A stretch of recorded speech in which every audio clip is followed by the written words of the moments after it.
conversations held during presentations. So be careful. You've been warned. Okay. We've had the tea and coffee at welcome, tea and coffee, biscuits in the tea breaks, and lunch is all provided. It will all be in this room.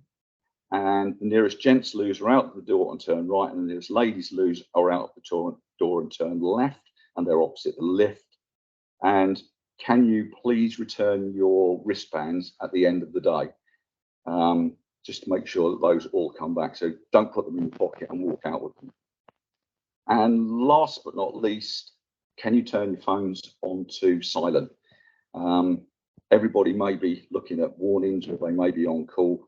But not everybody needs to know about it. So if you put them on silent and then just discreetly leave the room. With that, I'm going to pass over to Thomas, and I'm going to ask each one of the speakers really to introduce themselves. And then once they've introduced themselves, we'll take all the questions at the end. We're not going to, and for those of you that are online, what we'll do is ask you that if you've got a question, just to put your hand up in the question session. And we'll try and find a way how to do that, but we'll play that by ear as we get there. So I'm going to hand over to Thomas first, and you've got the first 20-minute slots on the program update. Thank you.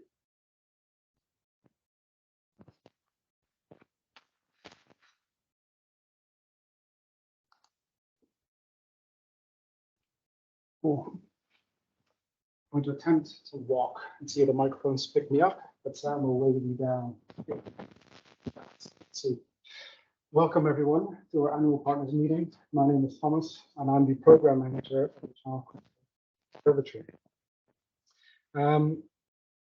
Although we're now a year past our 20-year anniversary, that doesn't mean that we've been sitting on our laurels, really. I think we've got some very nice highlights to communicate to you in this annual partners meeting. As an observatory, one of our main duties, of course, is to collect data. As part of that, we've actually, in earnest now, introduced our capabilities for in-house multi-beam bathymetry survey, and I'll show you some nice examples of that in the presentation. We've also improved the capture of cliffs in our area, particularly the top of the line. Show you some quantitative assessment in this as well. Once we've collected that data, we also put a lot of emphasis and a lot of effort into the quality assurance data, the quality control of our data. And as part of that, we've introduced a new approach to the quality control of breaking waves. Once we've collected the data, we've assured the quality. We also have to make sure that we disseminate that data effectively as accessible as possible. So as part of that, we've introduced the topographic profile viewer this year. We're going to start with one of our core services across the entire Southeast Regional Coastal Monitoring Program. Together with our SLA partners at Havant, Canterbury, and Worthing, we conducted 248 beach surveys. 138 of those were to baseline specification, 93 to profile specification, and we only did 5 call-off surveys last year across the Southeast. And we didn't have much of a storm season last year either, but 5 isn't very much. We've also done 12 custom laser scans. Those can be laser scans of cliffs or heritage assets or other coastal defense assets that were done on a sort of ad hoc basis.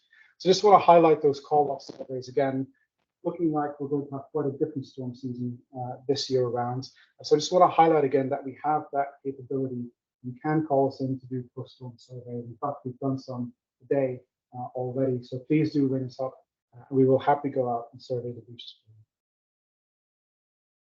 Moving on to our LiDAR collection. Over the 22-23 capture season, so last winter, we collected 266 square kilometers of LiDAR data that focused on the eastern section of the Southeast region.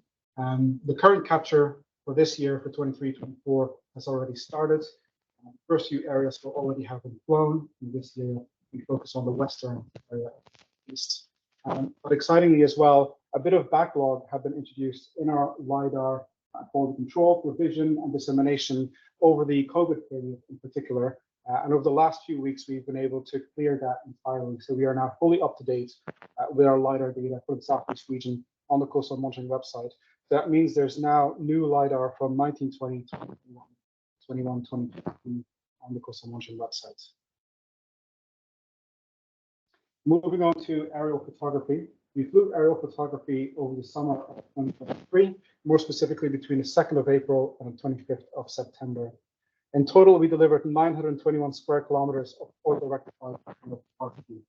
And this year, after some feedback we received on the aerials that were captured over 2019 and 2020, about the top of cliff positions in some places along the southeast coastline, where the top of cliff positions didn't exactly match up over time in the aerial photography at one particular location, or they didn't match up exactly with the LiDAR data, suggesting that there was some uncertainty being introduced there. So we requested our contractor, it was Ape Unlimited, who did the aerials for us last year. So we asked the contractor to capture the vertical angle of cliffs along the coastline as best as possible, focusing on that top of cliff position. So in response to that, they adjusted their flight patterns, really. They increased the number of flight lines running in a parallel heading to the cliffs, and the lines were planned along the most effective headings to capture as many cliffs, the most needed.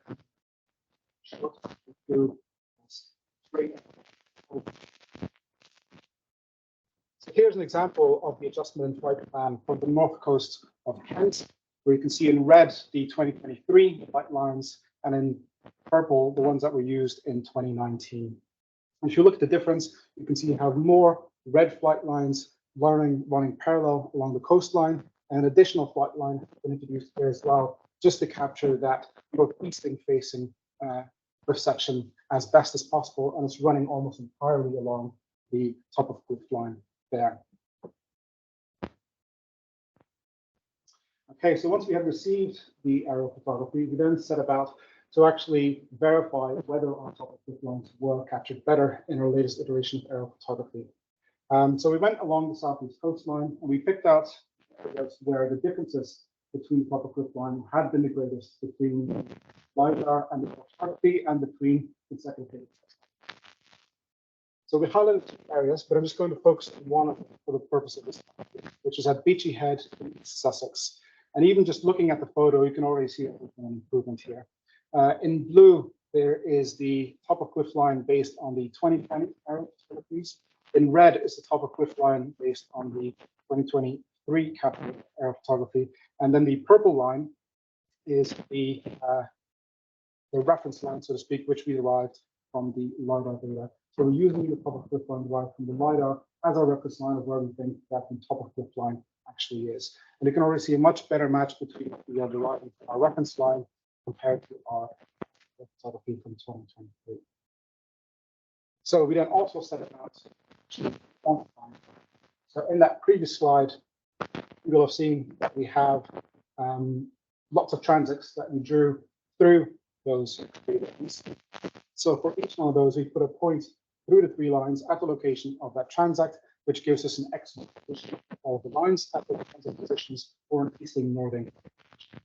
And we also calculated the distance from the reference line to the 2020 aerial line and from the reference line to the 2023 aerial line. Okay, so a bit of quantitative assessment here. On the right-hand side, you can see some regressions of our eastings positions, or X positions, and our northings positions and Y positions. So if you look at just the top two regressions there, our reference line is on the x-axis and the arrows that we are comparing is on the y-axis. So on the left-hand side, we have the comparison between our reference and our 2020 aerials. On the right-hand side, we have a comparison of our reference and our latest aerial capture. You can see when it comes to eastings at this particular patch of coastline, there's not much difference there. Then the next two regressions here, we have the same thing, reference on the x-axis, the comparisons on the y-axis.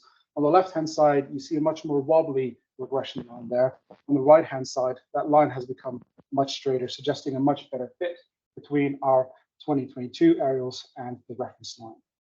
If we then look at the bottom here, we have some histograms showing the distribution of differences between the reference line and the position of the 2020 aerials on the left and the latest capture of aerials on the right. And even just looking at the x-axis here, you can see a marked improvement. So with our 2020 aerials, our x-axis rises between about 0 and 12 meters, while on the right-hand side here, with our latest capture, it's between 0 and 4 meters, and a majority of the differences are between 0 and 1.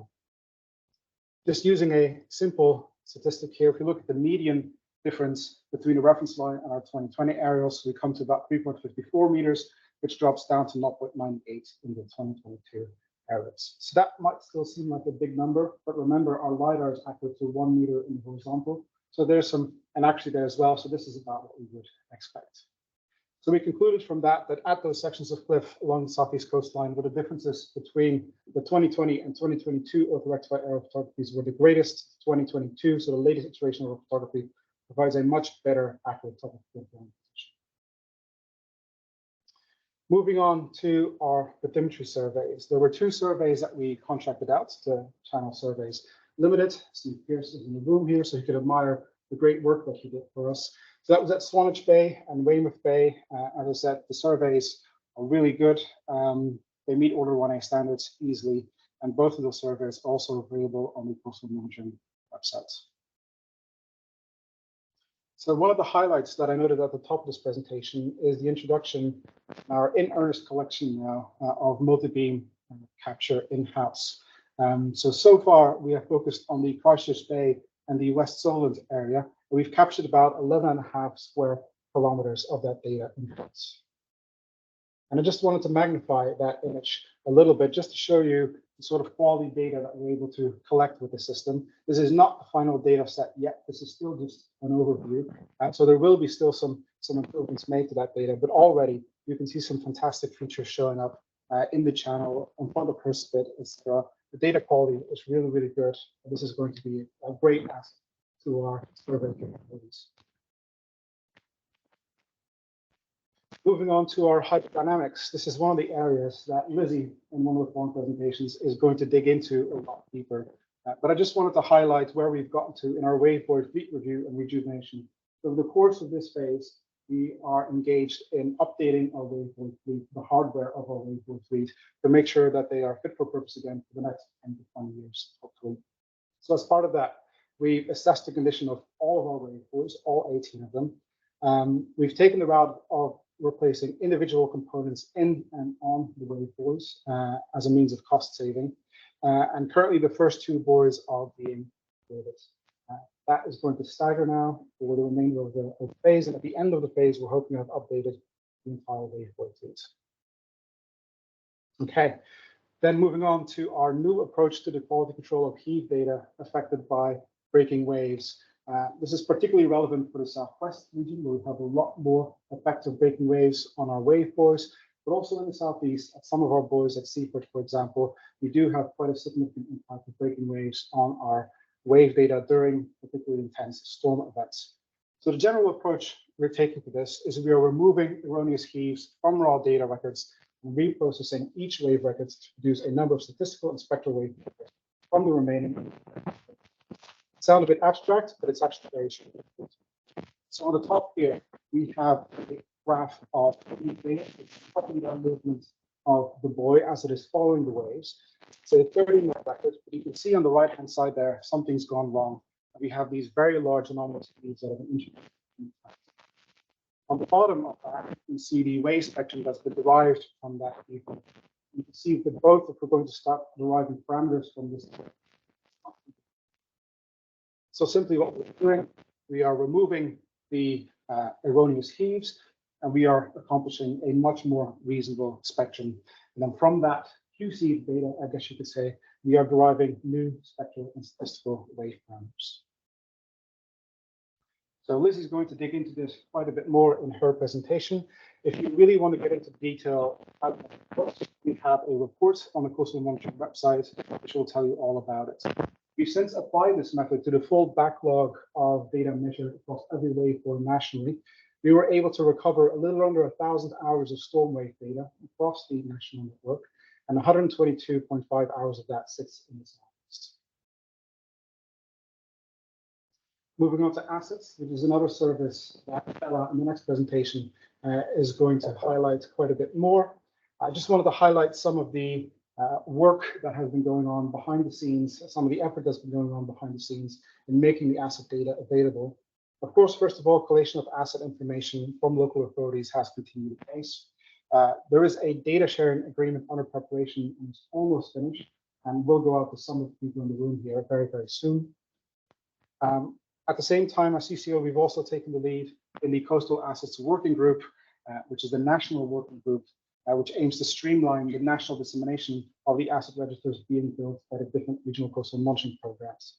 So just some of the things we've been engaged in there is, for example, mapping the attributes that are used to describe the assets across the different regional coastal monitoring programs, aligning those attribute lists as much as possible and sensible, cross-referencing those with what is already in AIMS, defining plain English terms for those, writing definitions for those terms to go into a glossary that will accompany the national asset register, and so forth. So a lot of work that's been going on behind the scenes here. Of course, the biggest piece of work that has gone on the last year has been the development of the front-end portal for the National Asset Register, and Belle is going to demonstrate that to you in the next presentation. So that demonstration will obviously happen on our coastal monitoring website. So pivoting to the website, in the last presentation of this morning, Sam is going to dig quite a bit deeper and demonstrate our beach profile viewer that we've introduced on the website as one of the tools that we're trying to use to disseminate our data that we collect in an easier way, in a way that is easier to access for people. And then looking at the use of our data over the last year or so, you can see here in Q4 of 2022, we had a lot of use of our topographic survey data. That's more than likely because of NCERN2 picking up and downloading all of our data. Then in the next quarter in Q1, we saw a lot of use of our wave, tide, and MET data. In Q3, we saw an enormous amount of use of our bathymetry data, probably because there were quite a bit of scoping exercises going on for seabed mapping along the southeast coastline. And now in the latest quarter, in Q3 of 2023, we've seen a little drop, but overall, over the year, we've really achieved quite a bit of data downloads. We sort of normalized again now over the last quarter here. If you look at individual hits on our website, because as you can see with the profile viewer, we are investing in making our data as accessible as possible without actually having to download it necessarily. We can see a general increase in the use of our website, the number of website hits that we've recorded. We're now peaking at about 17.5 million hits per month on our website, which we are very pleased with, as it seems to be a very gradual, natural increase of use of the website. Other than our core activities, we've engaged in quite a bit of outreach work over the last year. We represented the national network, for example, at Coastal Practitioners on their Environment Agency stands, at the UK Centre for Seabed Mapping showcase, which happened in London, the Get Inspired event in Southampton. We represented Newport District Council, part of the coastal team there essentially, at a job fair in Seoul University.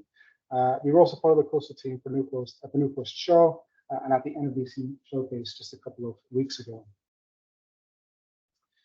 Another thing that has used up a lot of our time over the last year and quite a bit of effort has gone into from CCO is NCERN2, which has been ongoing. So we are a subcontractor on NCERN together with Royal Haskoning under the lead contractor Jacobs.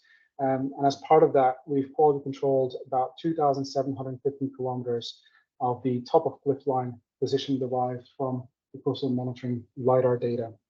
So that has taken up a lot of our winter capacity over the last year. Another project that we did this year, we were commissioned by Historic England to perform a project which was called the Coastal Monitoring for Heritage Project. The outputs of that were 12 desk-based assessments of particular heritage assets chosen by Historic England and a half-day online workshop. All of these case studies essentially were targeted at assessing whether the data that is collected and the methods that are deployed to inform risk management authorities of coastal flood and erosion risk can also meaningfully contribute to the assessment of risk to heritage assets at or near the coast. And across those 12 exercises that we did, in a lot of places, that was in fact the case. The half-day online workshop really focused on raising awareness of the program on our data to heritage professionals this time working in a coastal environment. And then the final bit that I wanted to highlight is the ongoing SCOPAC wave analysis that we are engaged in together with Dr. Matt Wadey from BCP Council, where we are looking at long-term trend analysis of our waves within the SCOPAC region. This is wave data derived from our wave buoys. And besides the usual trends that you may see in significant wave height at particular periods, we're also trying to look at our data in slightly different ways that we haven't really visualized our data before, leaning a bit more into looking at wave direction. I've just got two examples here that I've put on the slide. On the top right is a wave rose, where each circle on that wave rose represents an individual storm event measured at our Rustington buoy. And the further away we move from the center of the wave rose, the higher the significant wave height was at the peak of the storm. And of course, they are aligned according to the direction from which the storm came and approached the Rustington buoy. You can immediately appreciate the sort of range from directions on which storms approach at Rustington. And you can also immediately see where the highest storms that we reported at the buoy, which directions those actually came from. And then to introduce a time dimension into that, we have a heat map here on the left, which counts the number of storms by directional bin on the y-axis over time on the x-axis. So the lighter the color, the more we move into the greens and the oranges and the yellows, the more storms were actually reported from that particular directional bin. So you get immediate sort of first glance appreciation of the range of spreads from which your storm actually approached and the number of storms you're getting from a particular directional bin. So all of that work is going into the Scopac wave analysis, but will also feature into the 20-year data review that we are going to start in earnest in the start of 2024. That will go beyond the hydrodynamics and also include all of our spatial data sets as well. Because after this autumn survey season, we now have 20 full years of data collection along the southeast coastline of coastal monitoring data. So we will do a large-scale, regional scale trend analysis of all of our data sets. That will not only be a standalone piece of work, but will also inform the survey regime for the next phase of the monitoring program. That is it for me. I'm going to hand over to Bella, who's going to dig into the assets.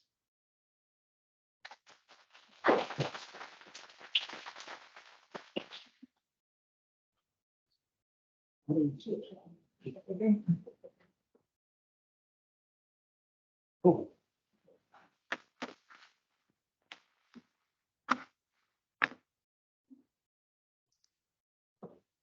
You want to use the notes? Or will you stand on that?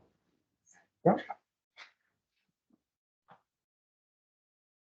Good morning, my name is Bella Ormerod. I am the Southeast Asset Register Project Manager. I will provide an update on Third Asset Register. So, Phase 3 of the National Network Ridge Coastal Monitoring Programme expanded asset monitoring to all regions. For each region, this looked a bit different, not least because the northern regions are already very much on the case. Both the northeast and the northwest have long-standing sand databases, which they update on 2-year inspection cycles. And East Riding Yorkshire have long-standing sort of GIS Excel system, which they are moving into like confirm asset management software, and they update that on 2-month inspection cycles.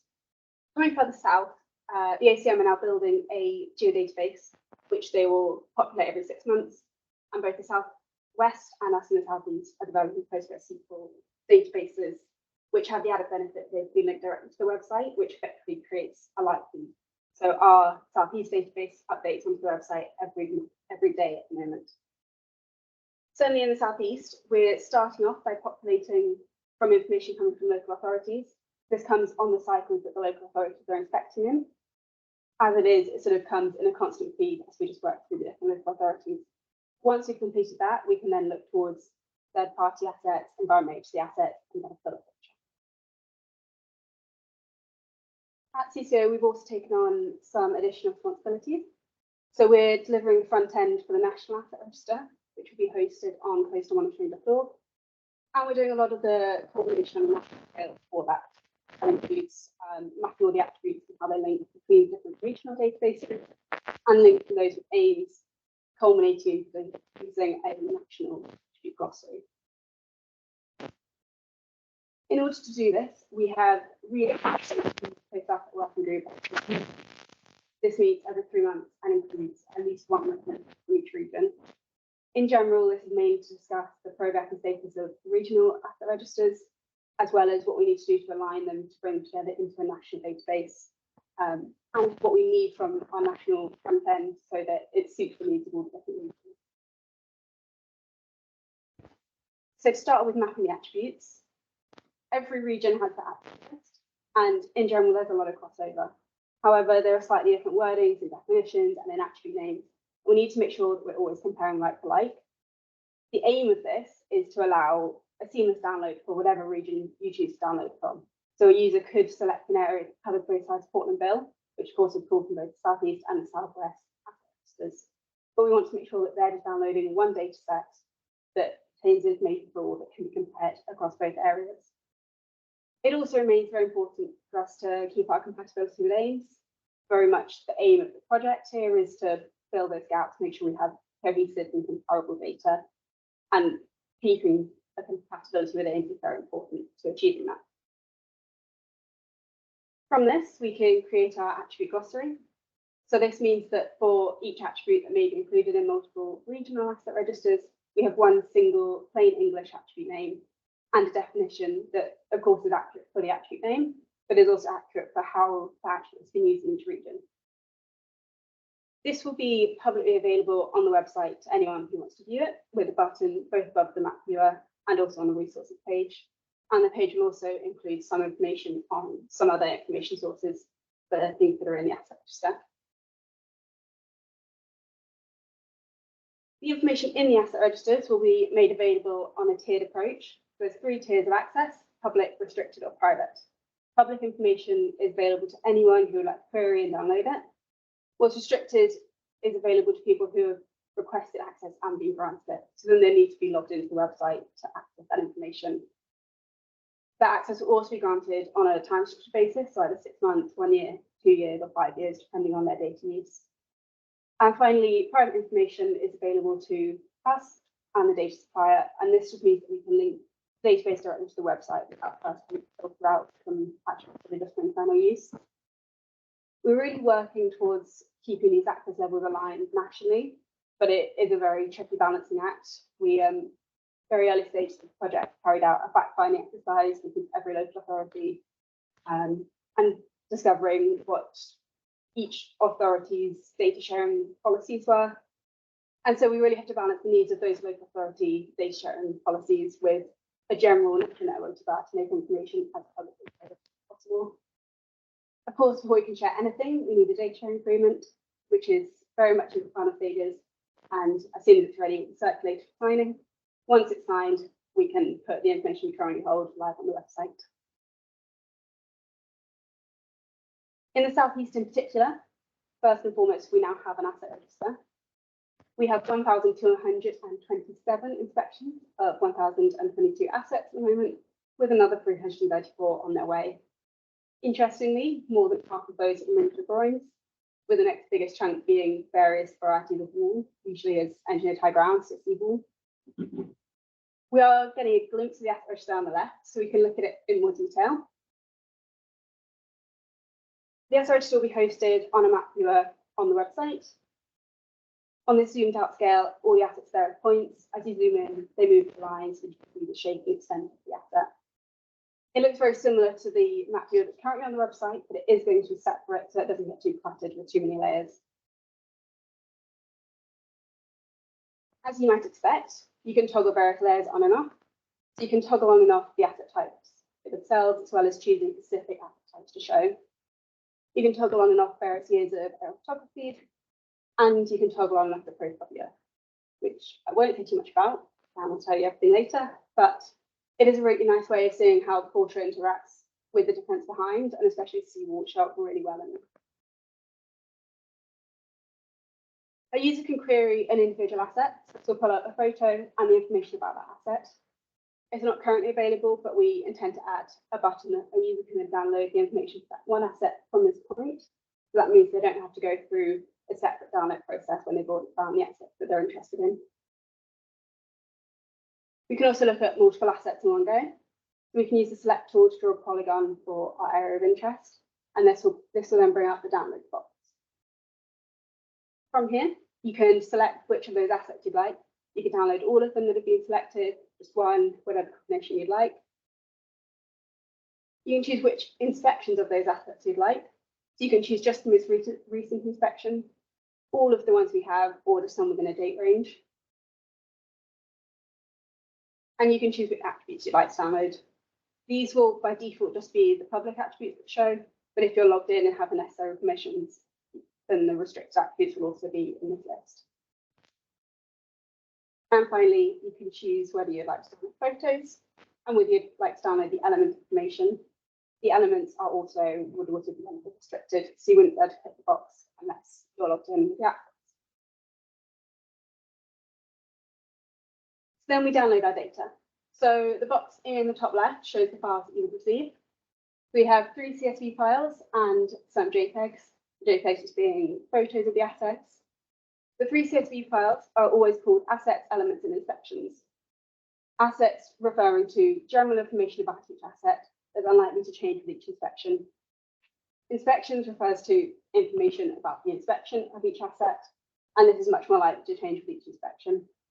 And elements referring to the elements that have been inspected. These are quite small screenshots. You might notice that there's 2 systems of reference numbers going on. So there's some that are just numbers, which are the UIDs, and there's some that have letters, which are the references. The ones with letters are just what's provided by the data supplier, and then the UIDs have been assigned by us. By design, the UIDs are how these 3 relational tables are linked. It may be possible with the references, but that's not how it's intended. To explain that more, for each asset, there will be a unique line in each asset CSV, and so there will be a unique asset ID. Each asset may have multiple inspections. So the inspection CSV will have a unique inspection ID for each row, but the asset UID could be repeated. And each inspection of each asset could have multiple elements. So each line of the element CSV will have a unique element ID, but the inspection UID could be repeated. So now we've downloaded the data, the next question is what do you get? And I won't go through the entire list, it's quite long, but we can play around with a few and see what we get. To do this, we have beach, sand, seawall, sea, and greenery. And we have some attributes. So we have press level, effective press level, upper condition, and material. Press level being the average or typical press height along the asset, effective press level being the lowest point along that crest, condition being a weighted condition grade, and material. It's pretty self-explanatory. We can put some numbers to this. These numbers are entirely made up. Don't read into them. You'll see it's not a very good asset. But we need some context for them to make sense. So we can add some tide levels, mean high water springs, mean low water springs, and some numbers. Very quickly, you can see our effective crest level is only 0.3 meters above mean high water springs. Even before we even think about waves, it wouldn't take an astronomical surge for you to be in a problem here. We do at least know that we have a fairly decent beach crest here.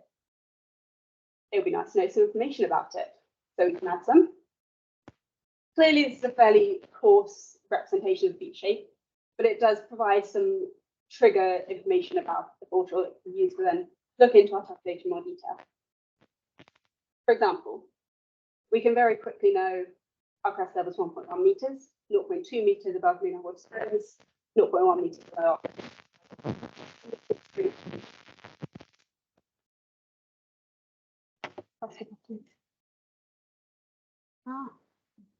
How do I get rid of it? Gone. So we can very quickly do some short calculations to know that perhaps this might be an area of concern. We could download the information for 100, 200 assets and do that calculation very, very quickly, highlight a few areas of concern, and then go and download the full topic data and look at it in more detail, or go on site and decide what we want to do. But by being able to do this and just flag areas quickly, we're having a huge saver of time that we don't have to go and scour through massive data sets to find this. So we now have a SAP register. It will very soon be available on the website as soon as our data sharing agreement is complete. And we've been working with the other regions to align the regional asset registers so that as soon as everyone's ready, we can pull those together on the website into the national register.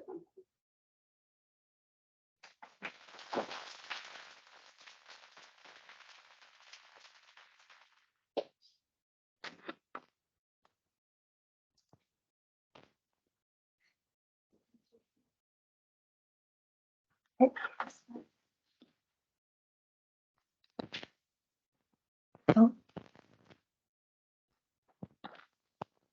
Perfect. Good morning. My name is Lizzie, and I am the Hydrodynamics project manager. I'm going to be giving an update on our hydrodynamics network. A little bit more about what we've been doing on breaking waves. So just first of all, a look at the data so far this year. So this is the recovery rates for the wave buoys. We hold ourselves to quite a high standard, so we consider anything more than 95% as very good, 90% as good, 80% satisfactory, and then below 80% as. So in general here, you can see lots of green, meaning in general we have had very good recovery rates. But there are a few gaps. So as you can see at Goodwin Sands in August, there was a lower recovery rate. This was due to the buoy unfortunately being hit by a vessel. We lost communications to the buoy, and it did have to be recovered and swapped for a spare. But then also in Rye Bay, you see that we have lower recovery over spring. That was due to an adrift event that I'll talk a bit more about on the next slide. And then finally at Seaford in May, we had low recovery. That was due to power issues at the shore station. But because the buoy was still on site for all that time, we will be able to backfill all of that data during the quality control at the end of the year, where we fill in the files downloaded from the buoy directly. So the adrift event at Rye Bay. All of these yellow pins represent the half-hourly locations of the buoy. And as you can see on the bottom left, that is the usual deployed location of the buoy. On the 22nd of March, during a high spring tide, the buoy dragged its mooring about 200 meters northeast of the original deployed location, and then it settled there for a while. And then 2 days later, it did the same again and dragged its mooring about 400 meters away from the original location. It settled again, and at that point, seeing as we do have a 750 meter buffer zone around the licensed position, we were considering just repositioning the mooring back to its usual deployed location at the time of its next scheduled service. But then the following day, it did the same again, and it drifted more than a kilometer away from that position. So at that time, it is then considered a danger to other users. It's not near its licensed position, so we had to go and do an emergency recovery of the buoy. So as a result of this, we did make a small change to the mooring. So we added a small anchor, a small kind of chain tail to the bottom of the mooring, like the clump weight of the mooring at the bottom, to hopefully act as like a little anchor and help keep the buoy better in place to stop this happening again. But something else did happen around the same time, which was kind of a type of luck or coincidence, which is we had a call from our contractor, Frugro, saying that they had recovered the Rye Bay marker buoy, which is just essentially a large float that we attached to the mooring to help make it more visible. You can see it pictured here in the little schematic. But essentially, this is something that we had lost about 9 months previously when Rye Bay went adrift last year. And unlike the wave buoy itself, we can't track these because they haven't got any tracking on it. So this was very much by chance that it was found more than 60 kilometers away on Kingsdown Beach by the uncle of one of the members of the team that helped look after our buoys. That was quite lucky. We're happy to have it back, and now we have an extra spare, which is always nice. Onto the tide gauges. So again, we've had very good recovery for most of the tide gauges this year. There's lots of green. We have had a gap there at Arran, which is due to a more recent issue. This is ongoing at the moment because it's due to health and safety concerns about access to the platform itself. We are working to hopefully get that ladder repaired and then hopefully be able to fix that the tide gauge issue as soon as possible. And for the Met stations, again, you can see we have had very good recovery rates, except for at Worthing in April, it was just slightly lower. That was due to the rejuvenation project that we had at that site, which was essentially just updating the Met equipment, updating the Met instruments that we have there. So we have now updated Worthing to a Vaisala, which brings it in line with most of our other sites in the network where we use ice islands as well. So just another update about another thing we have ongoing, which is the tide gauge leveling. So the aim here is to re-level all of our tide gauge sites in the network during this phase. We made a start on this in earnest last summer, and so now we have re-leveled 7 out of the 14 tide gauge sites, and you can see them all pictured here.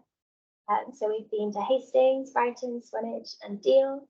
And then also in the southwest, we've been to West Bay, and in the northeast, we've been to Whitby and Scarborough. So the tide gauge levelling surveys, they are a lot like control surveys. So essentially, they consist of an extended GPS observation of a control point. In this case, we call it the tide gauge benchmark, which is located very close to the tide gauge. And then we just level across from there to the actual contact point, the measurement point on the tide gauge itself. So the leveling across can sometimes be the tricky part. So in some cases, at some sites, we bring a laser scanner. So we just scan the site, including a high definition scan of the contact point on the tide gauge and also the tide gauge benchmark. And that helps us calculate that offset and conclude the least amount of error possible. That is the deal here. And then on to breaking waves. So yeah, this is the main thing I wanted to talk about today. So as you know, our wavebuoy network is a coastal wavebuoy network designed to measure nearshore waves. To that end, most of our buoys are deployed in relatively shallow water. So as you can see, most along the south coast, they're all on around the 10-meter sea contour line. We do also have some slightly deeper water moorings, for example, Scilly and the northeast, they're in slightly deeper water, but for the most part, they are shallow.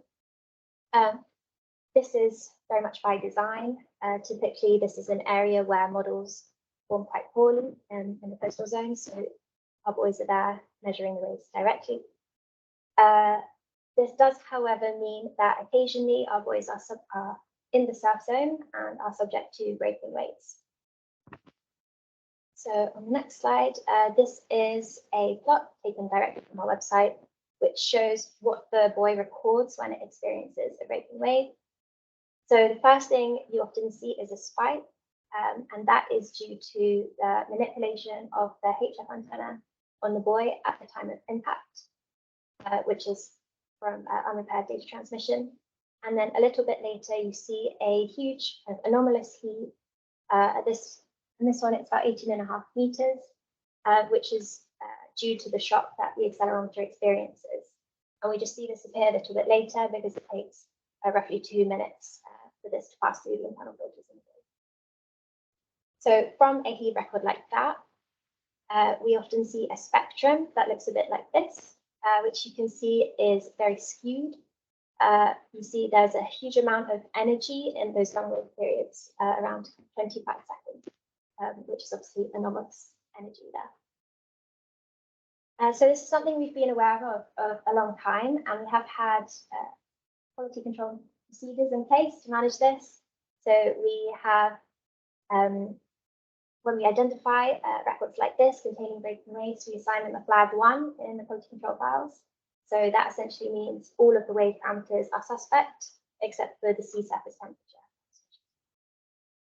temperature. But as you can see, this is a slightly extreme example from Temporal.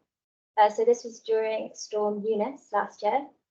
All of the kind of blue stars on the top graph, they indicate records where there was breaking waves in that record, and subsequently being flagged 1. And on the bottom, you can see what that data set actually looks like when you remove all of those flagged records.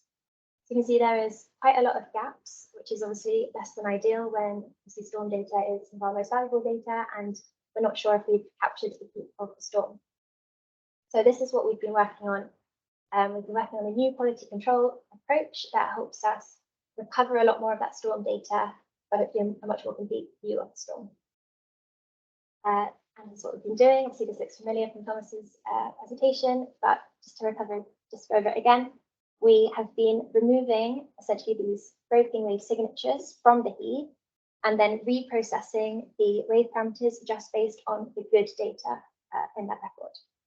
So as you can see again, the spectrum is very skewed, but once we remove those breaking wave signatures, the spectrum looks much more reasonable at the normal wave spectrum. So we've done a lot of work on validating this approach. Just here is part of the analysis that we've done, which essentially is a series of linear regressions of significant wave height. On the x-axis, you have the significant wave height from a full 30-minute wave record measured directly by the buoy. And on the y-axis, you have the significant wave height that has been passed through our reprocessing software for subsequently shorter wave records. So we have 30 minutes, and 24 minutes, 80 minutes, and 12 minutes. You can see that even those much shorter wave records, the data is still very tightly clustered around that linear regression, and they have about a 1-to-1 ratio. The lowest R squared that we actually got from doing this was still 0.99. So you can see that we can be fairly confident there that the significant wave heights that we get from through our reprocessing software are almost identical to the ones that we would have been measured. So it's a little bit blocked there, but again, I've just put that technical report. We've done a lot more on this validation. We've also done it for the maximum wave height, ZTP, and there's a lot more detail there in that technical report. If you're interested. So going back to the parent example, once we have taken those records that contain breaking waves and reprocessed them using the software, we can now achieve a data set that looks like that at the bottom. So all of those red stars are the reprocessed records, and you can see it's a much more complete picture of the storm, and we've been able to recover a lot of that data. So we have put this into practice. So we have been busy reprocessing 2026 storms collectively measured across the network through all of our buoys. We were able to recover 928 hours of data across the network, and that includes 132 hours for just the southeast. And you can see that just visualized here. So on the left, we have the total number of hours recovered per buoy. And you can see that particularly in the southwest, those buoys facing the Atlantic, a very large amount of data was recovered, and followed by the northern regions as well. In the southeast, the sites that had the most data recovered was Seaford, followed by Western. And then on the right, we have essentially the same data that this time normalized for the length of the time series. So this is essentially showing which sites are most affected by currents and breaking waves. You can see again the same kind of patterns. So the southwest is most affected by currents and breaking waves, as you would expect, followed by the northern regions, and then in the southeast we see again Seaford and Rustington are slightly more affected than other sites in the southeast. So with all of this recovered data, we've obviously reprocessed the return periods for all of our sites. Here's just the southeast. So at the top we have the quarterly year return period, which is also known as the storm alert threshold. You can see that for all of the southeast sites, there's been pretty much no change at all, which is nice. There's no change to the storm alert thresholds in the southeast buoys. For the slightly longer term return periods, looking at the 100-year return period on the bottom graph, you can see that for almost all of the southeast sites, there has been no change, negligible change. But for Seaford, we've seen an increase there. So the 100-year return period at Seaford has increased by 98 centimeters.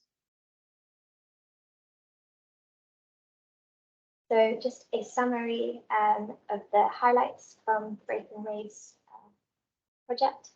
So this new approach to the quality control is now being incorporated into our monthly QC. The monthly QC files are on the website, being subject to this. Any files or records that have been reprocessed are indicated by a flag 6. But if you do, however, want to go and look at the original values that were recorded by the buoy, they are still available in the all wave parameter files that you can see or download from the advanced waves tab. All of the annual files have been updated now with these new values. So any of the files you download from the website, quality control files, will have the reprocessed values. And we have also created site-specific reports detailing any changes made. So these are available on the press if you would like them. And finally, the technical report, just a reminder that that is available on the website also from the reports section. So this was going to be my last slide. Since a lot of our buoys were deployed in 2003, we now have 20 years of data at those sites, which is so exciting. That's for Boston, Folkestone, Hagen Island, Pevensey Bay, Westlington, and Sandown Bay. So these are now some of the oldest sites in the network, together with Milford, which has 27 years of data, which is obviously a really valuable data sets to look at when we are trying to look at longer term trends in the wave data. Such as the snowpack report that Thomas mentioned and the 20-year review of our data. I've added one more slide onto this, which is obviously due to the excitement of yesterday. So this is just a very quick look at storm clearing that obviously we saw yesterday. The top plot there is showing the return periods based on the wave heights observed at our buoys. And the bottom table is showing the return periods based on the predictions that we saw on the WaveNet site. So there I've detailed it 2 days before the storm, the day before the storm, and the day of the storm, the predictions. So you can see firstly from the observed values on the top plot, Rye Bay was a 1 in 50-year event. We also saw 1 in 10-year events at Seaford and Sandown Bay, and a 1 in 5-year event at Westlington. There are a few more 1 and 2-year events kind of scattered in there, but those are the main highlights. The other thing I wanted to bring your attention to is just how different the predictions were compared to what we actually observed yesterday. So for one site in particular, you can't see it so well, but Sandown Bay was first predicted to be a 1 in 1 year, and then a 1 in 5 year, and then it dropped to a 1 in 2 year the day of the storm. And at the time of the storm, it was actually a 1 in 10-year event. Looking further southeast, we saw at Folkestone and Goodwin, we saw consistent predictions that it would be a more than 1 in 100-year event. At some cases exceeding our 1 in 100-year return period by about a meter. And in the end, for example, at Folkestone, it was a 40-year event, and at Goodwin Sound, it was a 1 in 2-year event.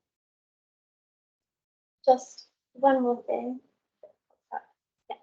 So this is taken obviously straight from the seagrass WaveNet site. This is Goodwin Sounds showing at the time of the storm the predictions and then the observed wave heights. You can see that obviously the prediction was more than a meter more than what we were actually looking at seeing at the buoy, which is just interesting, and also just goes to show that our buoys doing important work. Still see a lot of these are areas where it was very difficult for the models.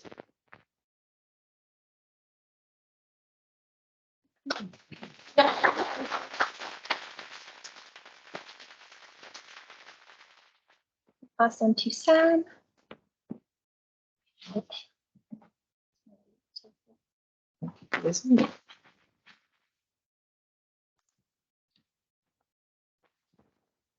Hello everyone, I'm Sam Pitman. I'm the GIS analyst at the Channel Coast Observatory.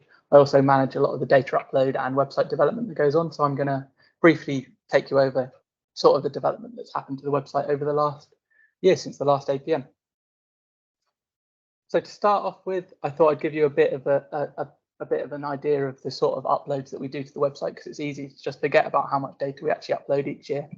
So this left table here shows the website upload stats for all the different data types, showing the size of upload and the number of files uploaded in each data type. And then the one on the right shows some real-time stats showing the hours of data uploaded for each of the different data types and the number of days. So yeah, since the start of 2023, there's been over 54,000 new files added to our website. A couple of things to point out in particular, as Thomas was mentioning with the LiDAR, we've had over 115 gigabytes of data added to the website, and for aerial, we've also had over 100 gigabytes And then for topographic data, we've had over 50 gigabytes of data uploaded. So quite a lot of data has been added to the website. And then for the real-time data, in the southeast, we've had over 105,000 hours uploaded in the last year for wave data, which it comes to 4,300 days worth of data, which is quite impressive to think about, really. So next up, I'm going to talk about the profile viewer, which was briefly mentioned by Thomas and Bella. So as you're hopefully aware, we've now got a profile viewer feature on the website, which is a great way to visualize the topographic profile data we have. To access this, you go to the view layers page tab on the toolbar on the website, and then you can scroll down to topographic, and then there's a tick box for profile viewer, and then that will bring up a shapefile showing all the profiles for the whole national network of regional coastal monitoring programs, as well as the Welsh Coastal Monitoring Programme now. So yeah, if you then use the query tool, so that little button there on the toolbar, you can then click on any of these individual profiles and it'll bring up all the profile data for that individual profile. So an idea of what some of those profile graphs look like. Here's a couple of examples for Hurst Spit. On the left there, you can see all of the profile data from 2012 to 2019 for one of the profiles on Hurst Spit. You can see there's, yeah, it's a great way to visualize it all. You can turn off and on each of the individual lines. So you can compare two specific lines or just look at one. And then there's also a new tick box that we've added to the top to stagger the profiles vertically, which you can see on the right there, which is just an easier way to compare them without them all being stacked right on top of each other. It's also worth noting that we've got a little download PNG button at the top right, which means that you can, whatever graph you've created on the website, you can just download and you can use that straight away without having to make it again. Or taking a screenshot, you get a proper quality image. Another additional thing that we're hoping to do with the profile viewer that we've created is the back end of it. We've created a profile API. So we're hoping to release that to you guys so that you'll be able to access the topographic data we have directly into any applications or projects you're working on. Next thing to mention is that we've got a new in-depth website video guide, a 5-minute video guide. So we used to have one for the old website, but then we did a load of updates. So we've made a new one. You can access this through the Channel Coastal Observatory YouTube channel, or in the map viewer. If you click on the little I button in the toolbar, it will bring up a quick guide, and then you can also click that watch download guide video, which will take you to the more in-depth one. So if anyone's using the data catalog for the first time, this is a great way just to understand how it works and what you can do with it. The next function that we've added is you can stay logged in. So this has primarily been added for people using the dashboards so that it can stay open on a screen without having to log in every so often. But now it can just stay logged in. But if you use the website frequently, this might also be something that's useful to you. Just be aware that it does use cookies, but there is a warning, so don't worry about that. We've also changed a couple of the file types available on our website. So for aerial photography, we have switched the JP2 from ECW files. The reason for this is that ECWs are a proprietary format. So this means that it will just be more easily used with a lot of different software packages and you don't have to pay for anything. Yeah, but it's an industry standard file type, so it will work with pretty much any software you use, and it should be pretty easy to change any workflows that you've got to use the new format. We have also switched over to GeoTIFFs for the LiDAR from ASCII. So the reason for this is that our data capture partners at the EA switched to GeoTIFFs, and we thought we continue with them. So again, it's an industry standard file type, so it should just work for anyone that needs the data. The newest Southeast LiDAR and the newest Southeast aerials are in the new file format, so do check them out. And if you've got any issues, please do let us know and we can hopefully help you out with those. On the subject of photography, we've also added a load of new non-rectified photography to the website. So this includes historic aerials from 1957 all the way to 2003. So at the bottom there, you can see a little example of the 1957 photography overlaid on top of the latest aerials that we've captured. So unlike the rest of the aerial photography on the website, the non-rectified photography isn't rectified. So if you do want to use this, you will have to rectify it yourself. but it does add a new depth to the spatial data sets and the time series that we've got available on the website. So it's definitely something that can be really useful. On the same note, we've also added the ability to add oblique photography to our map viewer. So we don't have any in the southeast at the moment. We've added some for the northwest, and in the future, if oblique photography is captured, we can now add this to our website as well. The next thing to mention is Coast Snap. So we've got a Coast Snap page on our resources page on the website, which has a couple of sites in the southwest at the moment.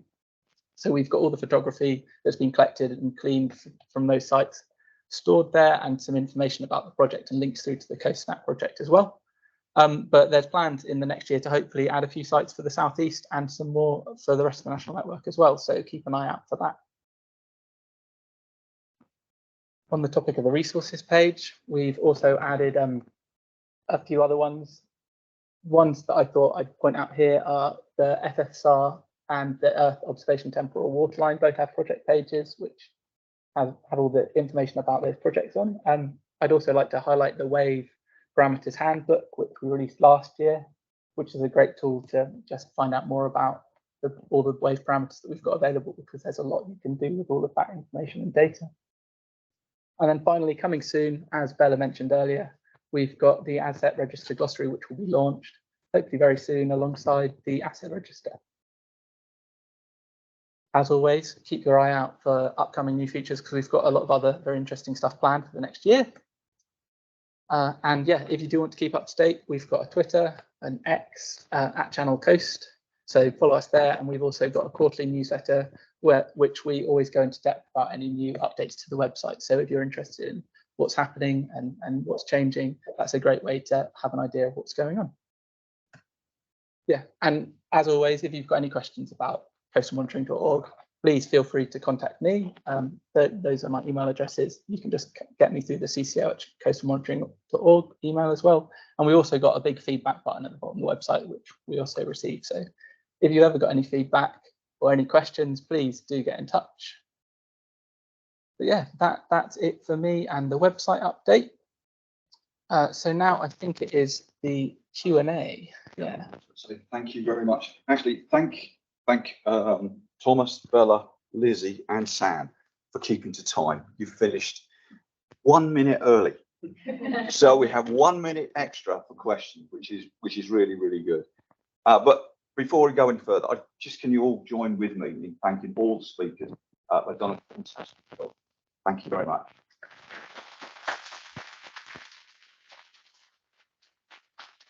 So we're now open to questions. I'm not quite sure how we're going to do this, Poppy, for those online. We've asked them to put them in the chat online. We haven't had anything so far, but They're going to be shy on it. So I'm opening it up to the floor first. Have something yet, so I'm going to ignore him for the time being. So, any questions from the floor? One, you're 20. Question for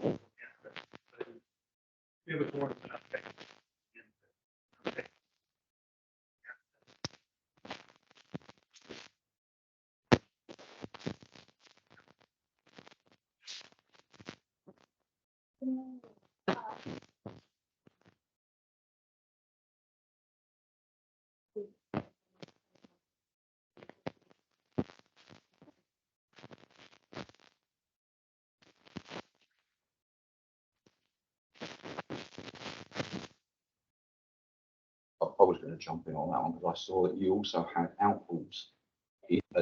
Are all the outfalls been picked up, or only those that are included close to or with, say, a groin, something like that, as an asset? So at the moment, we're sort of at the mercy of what we're being sent. And if we're sent it, we'll take it, as long as it's Okay. I just saw that there might have been we could actually sell that data back to the owners like Southern Water or some of the bigger. So we keep it all within the family. We are supposed to be working more closely with them. So yeah, I was going to say we could maybe get something from them, maybe something in kind. I don't know, but it was just a thought. Just the pound signs were coming up the back end.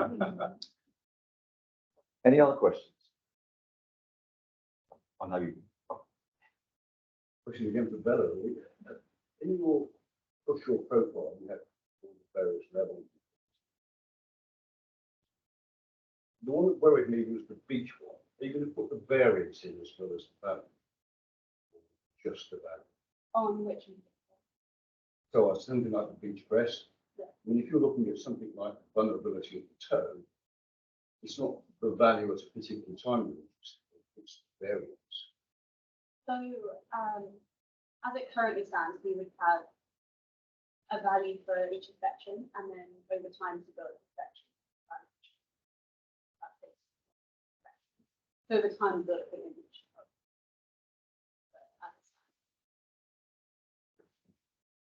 I can see a sort of an extension of the work that we've been doing.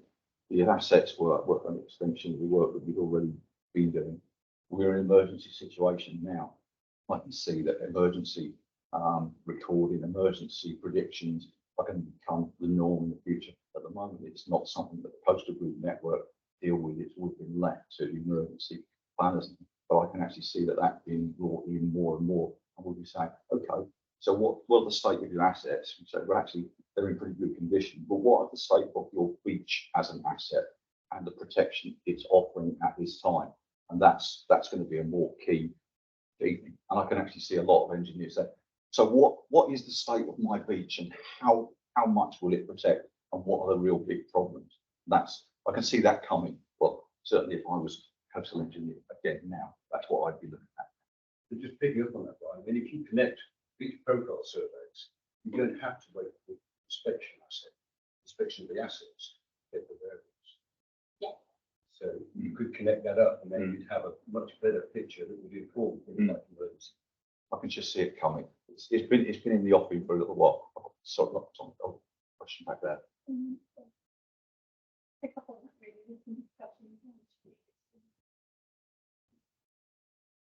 The use of AI in the narrative.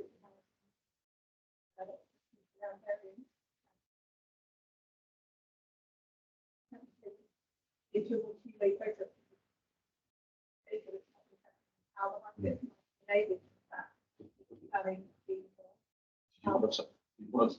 Is it a question you could answer? But I wanted to pick up on what Ian was saying about the variance and how all that. So it wasn't shown in the demonstration, but as the profile view, it's also a button that allows you to download usually all the profile of that sits in front of the asset. So they're already. But I think back to your question, I think that will all come in time.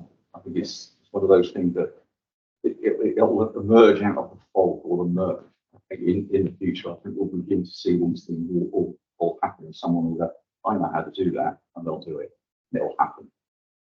But it would be nice to have a plan. Have we got anyone online yet? Got a question, Sam? No, we've just been told that they can't hear the question through now. Or move some of the microphones. Have we got a microphone? Yeah. So- There's little.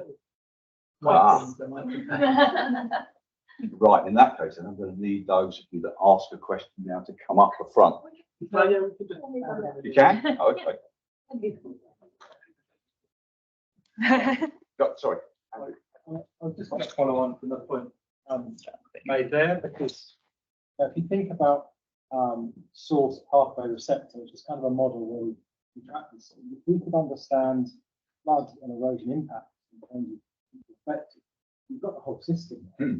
Almost be on that web page is reported to see it all. That would visualize it, but I'm sure there's all the AI machine learning stuff. Oh yeah, if you have this type of event here, it will impact your assets because we know these ones are in poor condition. And the receptors here are right to risk. So yeah, this might be a few years ago, but I think this data set is so hard. So it's one of those things, it's an extension of, the AI could take over from the engineer. Number one eyeball on the beach. The engineer walks the beach before a storm. He knows where the vulnerable points are. He or she knows where the vulnerable points are. They know where they are. They're the ones they concentrate on through the storm and then afterwards. So that I suppose to train the AI to be able to do that. It could be done. I don't see it. It could be done, but I can't see how it's going to be done. And I can tell you what, it's not going to be something that I'm going to be involved in anyway. Any more questions? A quick question for Bella again. We have half a dozen long seam options that go under the roof and then pop out for that sort of steel usage and steel. I would definitely take them. Again, we're sort of, a main focus would be on sort of coastal defence things, but there's very much nothing that would be. You could argue it's not, but you could argue it would be. And if it's given to me, I'd definitely take it. We would be careful in that one because we wouldn't have enough from the bottom.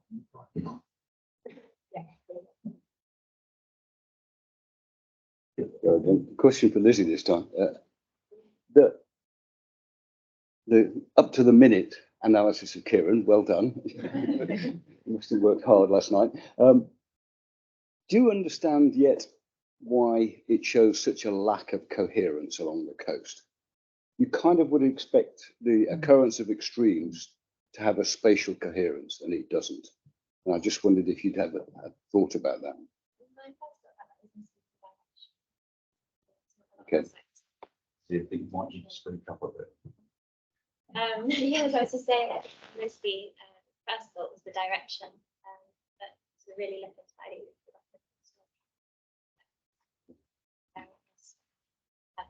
Yeah.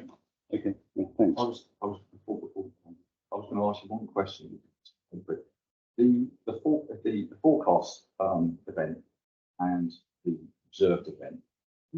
What was who provided the forecast? The predictions that I showed up there, they're all taken from the seagrass waypoints. So they are predictions that seagrass provide based on our buoys, so at our buoy location. Did you want to ask a question? Yeah, for Bella again, the location of historic drawings. In Blue Bay, we're on fourth generation drawings, and if we're putting timber lines and flat, we try to avoid the previous drawing paper. So we match all our previous and we put new ones in to avoid that. Would you be continuing to solve that? So I was making a decision on this quite recently, because I've got, for example, some inspections of groins that have then been moved since that inspection. So I think the best route for that would be for where I have an inspection, I'll include it, and I'll include a decommissioning date on it once it's out of commission and being replaced. What that will look like on the map viewer, I think I'm yet to decide, because I think it'd be quite misleading to have an equally visible groin that's not actually there. And things that perhaps whatever system I come up with that could be also suitable for groins that have been decommissioned a while ago, but so we don't ever have an inspection, so it's there if that's of interest, but it's not a problem come across yet. So to think about how best to show that. So you've got a very, very unusual section which where you've actually got all the old assets mapped. I think the easiest way to do it is to grade them out when you're looking at them, but so you can actually get to the data. But I know that at other places, each that I managed in the past, we would have the data, and they were like old skeletons, old prehistoric dinosaurs that went across the beach at different angles. You could only get them on when we had a bad storm, and at that time everyone's just looking at the assets that are doing the work. But I think in the longer term it would be nice to have where all those other pieces are on any beach, because nobody seems to take them out anymore. One of those things that it was done, but it just get cut off. And just get cut off and cut off until there's going to be nothing left, but they're still there. So when you go to do something, you're going to go bang, bang, bang. Oh, right, I'm trying to drive down on top of another pile. It's not going to work. Any other questions? Come on, don't be shy. Something for Sam? Oh, Yeah, dinosaurs. oh, me. No, real. Yeah, it is for Sam. I know. Sam, you changed the format of the photographs you can down, aerial photography. Yeah. What are the other aerial photographs going to be changed to that format? Or? Good question. I didn't mean to mention it. So currently, all the previous photography and LiDAR is in the historic format. We've got no plans to change it in the near future. if that's something people are interested in. For now, we're going to leave everything that was those data format as those data format, and then use that.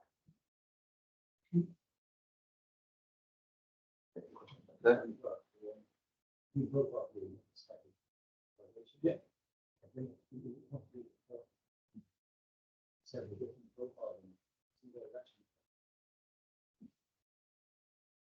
So not at the moment, but it's definitely something we can think about. We can do. That's the sort of feedback that we need to say, that's what we want. That's what these guys need. How does that happen? There's a little bit of this. I've been working on that for 3 years. On the environmental section. Walked through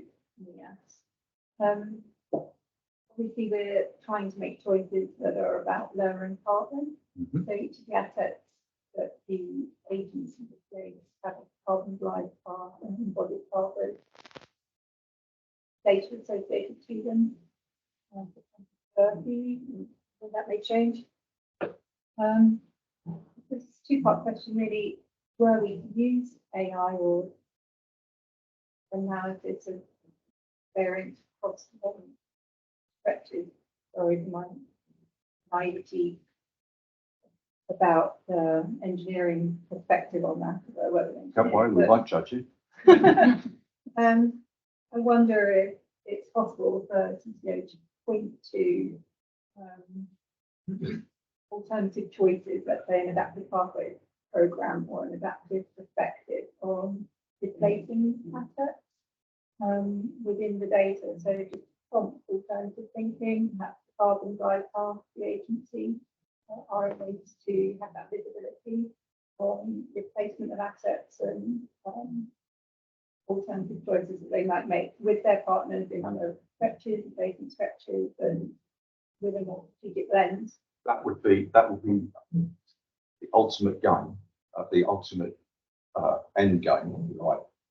But it will be very, very difficult to get to. At the moment, it's almost impossible for a local authority to keep on top of the maintenance of their assets.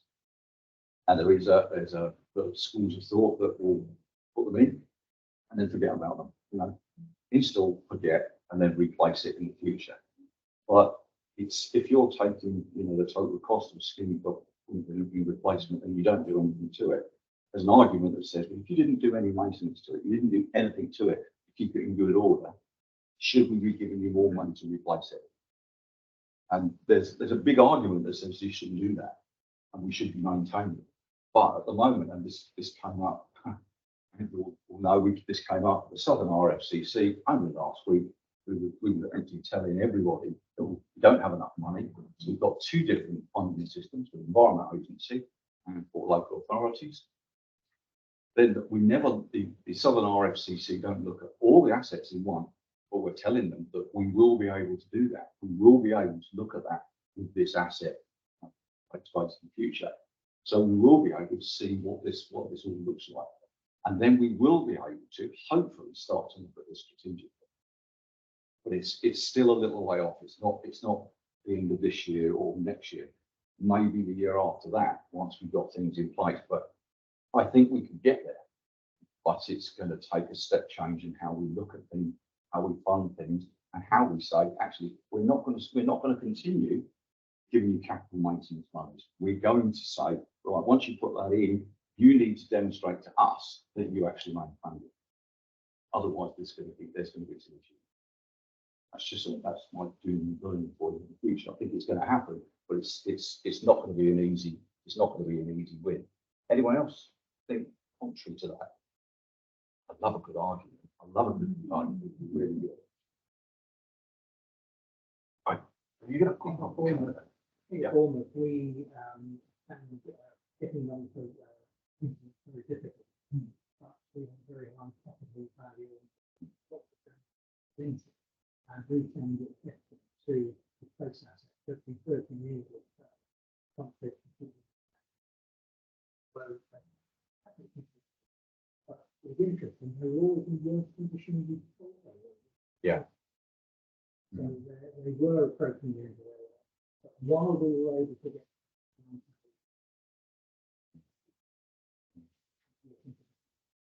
I had a scheme a number of schemes in Worthing following a series of storms. I think just how most of the groin field was knocked over, and we replaced every second groin. We didn't use problem hardly, we used beech cheap Douglas fir. We estimated that was going to last 20 years. In that 20 years, if you like, it was an early adaptation approach, because we were saying, this is a short temporary solution. We're going to put these groins in. We're going to rebuild the beach. We're going to maintain what we possibly can. We're going to use what assets we've got. So every second groin, then we replace in between. So over a period of 10 years, we replaced the majority of the groin field. We did that sort of work. Unfortunately, since I left, it was due to be replaced that 20 years, talking about the 80s into the 90s. Those groins should have been replaced. But then they started looking at them, so we'll try and keep them a little bit longer. We had all the detail. We actually maintained a very detailed record of each groin, each plank, each pile, and where the hot spots were, so we could actually see where the groins were actually beginning to pile and why. And then we could actually say, we actually need to do something in this section because the toe is causing a real issue. But then you get into toe problems, you get into rock in other places. You get to a point where they've just had it, and that's where they are now. So they need to do a whole lot. They left it too long. We were estimating these are going to last 20 years. DEFRA funded us based on 20-year life. Well past it now. We're up to some, approaching 40 years on for some of them. When you do that, you don't realise just how bad they are. And they are. They're really, really bad. But they were really, really cheap when we put them in and we did the job. Maybe another one to look at it in the future. The other way is to put rock in there. Don't worry about it. Any last questions? I'm not quite sure. We must be approaching time. We have 1 minute left. Any last questions? Yep. Quick one for Samuel. What kind of peak photographs are you anticipating? So we've not got anything planned at the moment in the southeast. The northwest, I think, through them alongside there.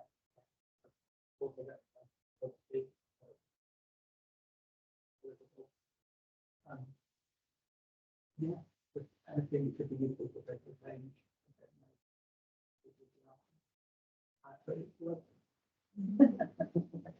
What is it that you're after? Nothing specific. I was just curious whether it's aerial photography or specifically area. At least the stuff that we've got. We're extending into your copy, right?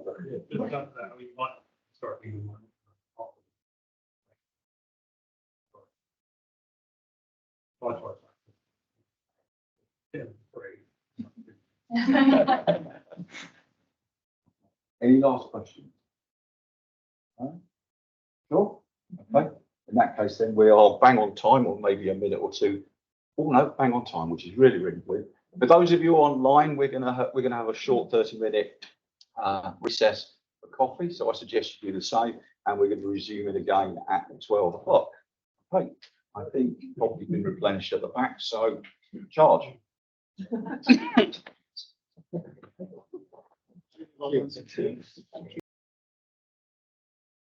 I hope.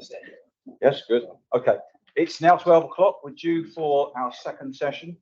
We've got now for the next 30 minutes a presentation by Coastal Partners. We've got 4 members of the team. They're all going to introduce themselves. And without further ado, I'm going to turn over to them to introduce themselves as they start their presentation. And it's all up to you guys. Thanks very much. So yeah, we're here today to talk about UAVs and how we use them to support regional monitoring, our capital schemes, and just general coastal management activities. My name is Rupert Teasdale. I'm the team leader, subject matter expert at Coastal Partners, and I look after John and Geomatics team, regional monitoring, and also some project management activities. Charlie? Yeah, I'm Charlie. I'm one of our pilots. So I'll just talk today a bit about the EB, which is the fixed wing here you see in front of you, and a bit about what we do and how we do it. Yeah, my name's Rich. I'm a team leader, SME in our major projects team, and I work mainly on the North Port Sea Island scheme. I'm John. I'm the engineering surveyor at Coastal Partners and heavily involved in the regional monitoring project. Okay, on you. So just a bit of an overview in terms of what we'll go through today. Just into some introductions, looking at the team and how we're structured and what our training requirements are. So basically, training all the way through to flying commercially, and how we're structured internally. Meet our pilots and go through exactly what they go through in terms of pre-flight planning, checks, and all the way through to how we actually deliver a successful UAV flight. And then we're going to touch on a number of project examples, how UAVs have been used on their projects and how they've benefited projects and their outputs. Summarise with what we think are some of the key benefits UAV bring to the work we do, and then question really about what's next. There are lots of opportunities in this field as to how UAVs can benefit other areas, and we can touch on those. And if anyone's got any ideas, we'd love to hear them, and then drop onto the Q&A session. So we first established our UAV team in 2018, and we started with 5 pilots and 2 UAVs in the form of a quadcopter fixed wing. We did this as we realised the benefits drones bring to our various projects and our teams. Our aim to conduct safe RPAS operations to support our projects. This goal aims to preserve the safety of both people and property whilst operating RPAS with high quality images and data. Since then, we've increased our pilot numbers to 15. We purchased another 3 quadcopters, as well as access to versatile software packages, which include use of Pix4D, Mapper, Matic, and the Cloud Advanced. So our reporting structure is a CAA compliant structure. We have an accountable manager at the top, and then we have 2 operational managers just below, and they're responsible for flight review and sign off, and that's myself and John. So I undertake the sign off for all major project sites, which is the North Portsea Island scheme and the South Sea scheme, and John does a similar role for all other projects, including regional monitoring. So due to number of pilots, we also have a UAV coordinator, and this is just to ensure that flight logs are being managed, maintenance is being undertaken, as well as other duties to keep our flight management systems up to date. This has proved really, really helpful. So all pilots are trained in the quadcopter as a minimum, and we also have a few that can fly the fixed wing, so it's fairly versatile. So here we have our fleet of drones. We've got 3 of them there in front. So we have, in the top left, we have the DJI Mavic 3 Enterprise RTK drone, which is the slightly larger one, and that's some of the latest drone from DJI, and we use that on the major project sites. It's a fantastic site surveying drone.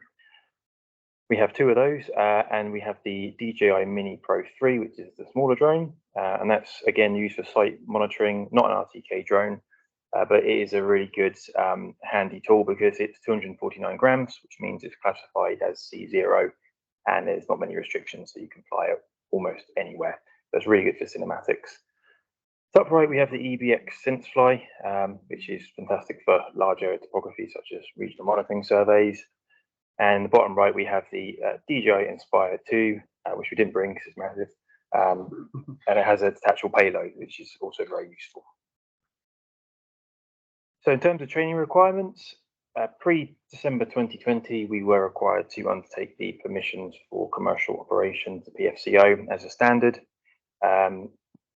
When the regulations changed, we were required to go through new training, which is the A2 Certificate of Competency and the General Visual Line of Sight. So all of our pilots, as a standard, are qualified in the A2 and the General Visual Line of Sight. You can run commercially on the A2, but again, you're limited by the type of drone you can fly and your access to congested areas. But all pilots, they're qualified to the GVC, and the training is provided by a CAA recognised training company, and all our UAVs and pilots are covered by a bespoke insurance policy. We're just going to quickly talk about the process of how we fly and what really goes on. So, like most surveys, you're going to get a customer who's going to ask you for a survey. For example, we'll just use a regional monitoring survey, basically an in-house one or from CCS. John will be council manager or lead surveyor, probably the lead surveyor in this case. And I, the UAV pilot, will be designated to conduct the flight. So what does that mean? So I'll produce a document with the RAMs. We all know what the RAMs is, but for us specifically, we do the flight plan. Flight plan, emissions, and risk assessment. Very similar to everything else you do on site. A flight plan will involve everything from where you're flying, what designations are in that place. Is it an environmental habitat? Is it a protected area?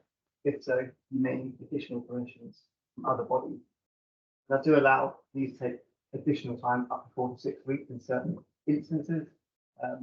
Although if it's permissions in terms of private property, that can be obtained quite easily. We have had a few examples where we've used private facilities, farms, conduct flights and takeoff and landing zones.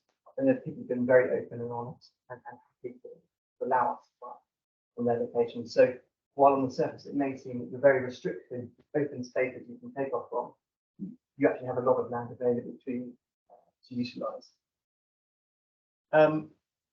Again, permissions wise, it will all have to be signed off. So everything, all the permissions included, contact details will all be included in that RAMS report, along with every bit of correspondence as well.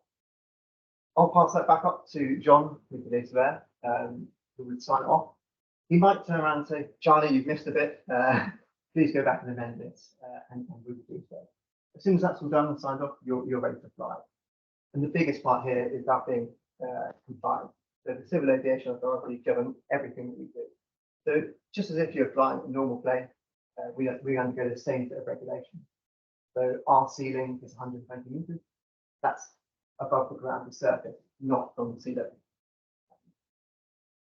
And other aircraft will fly, their bottom lower ceiling is 150 meters.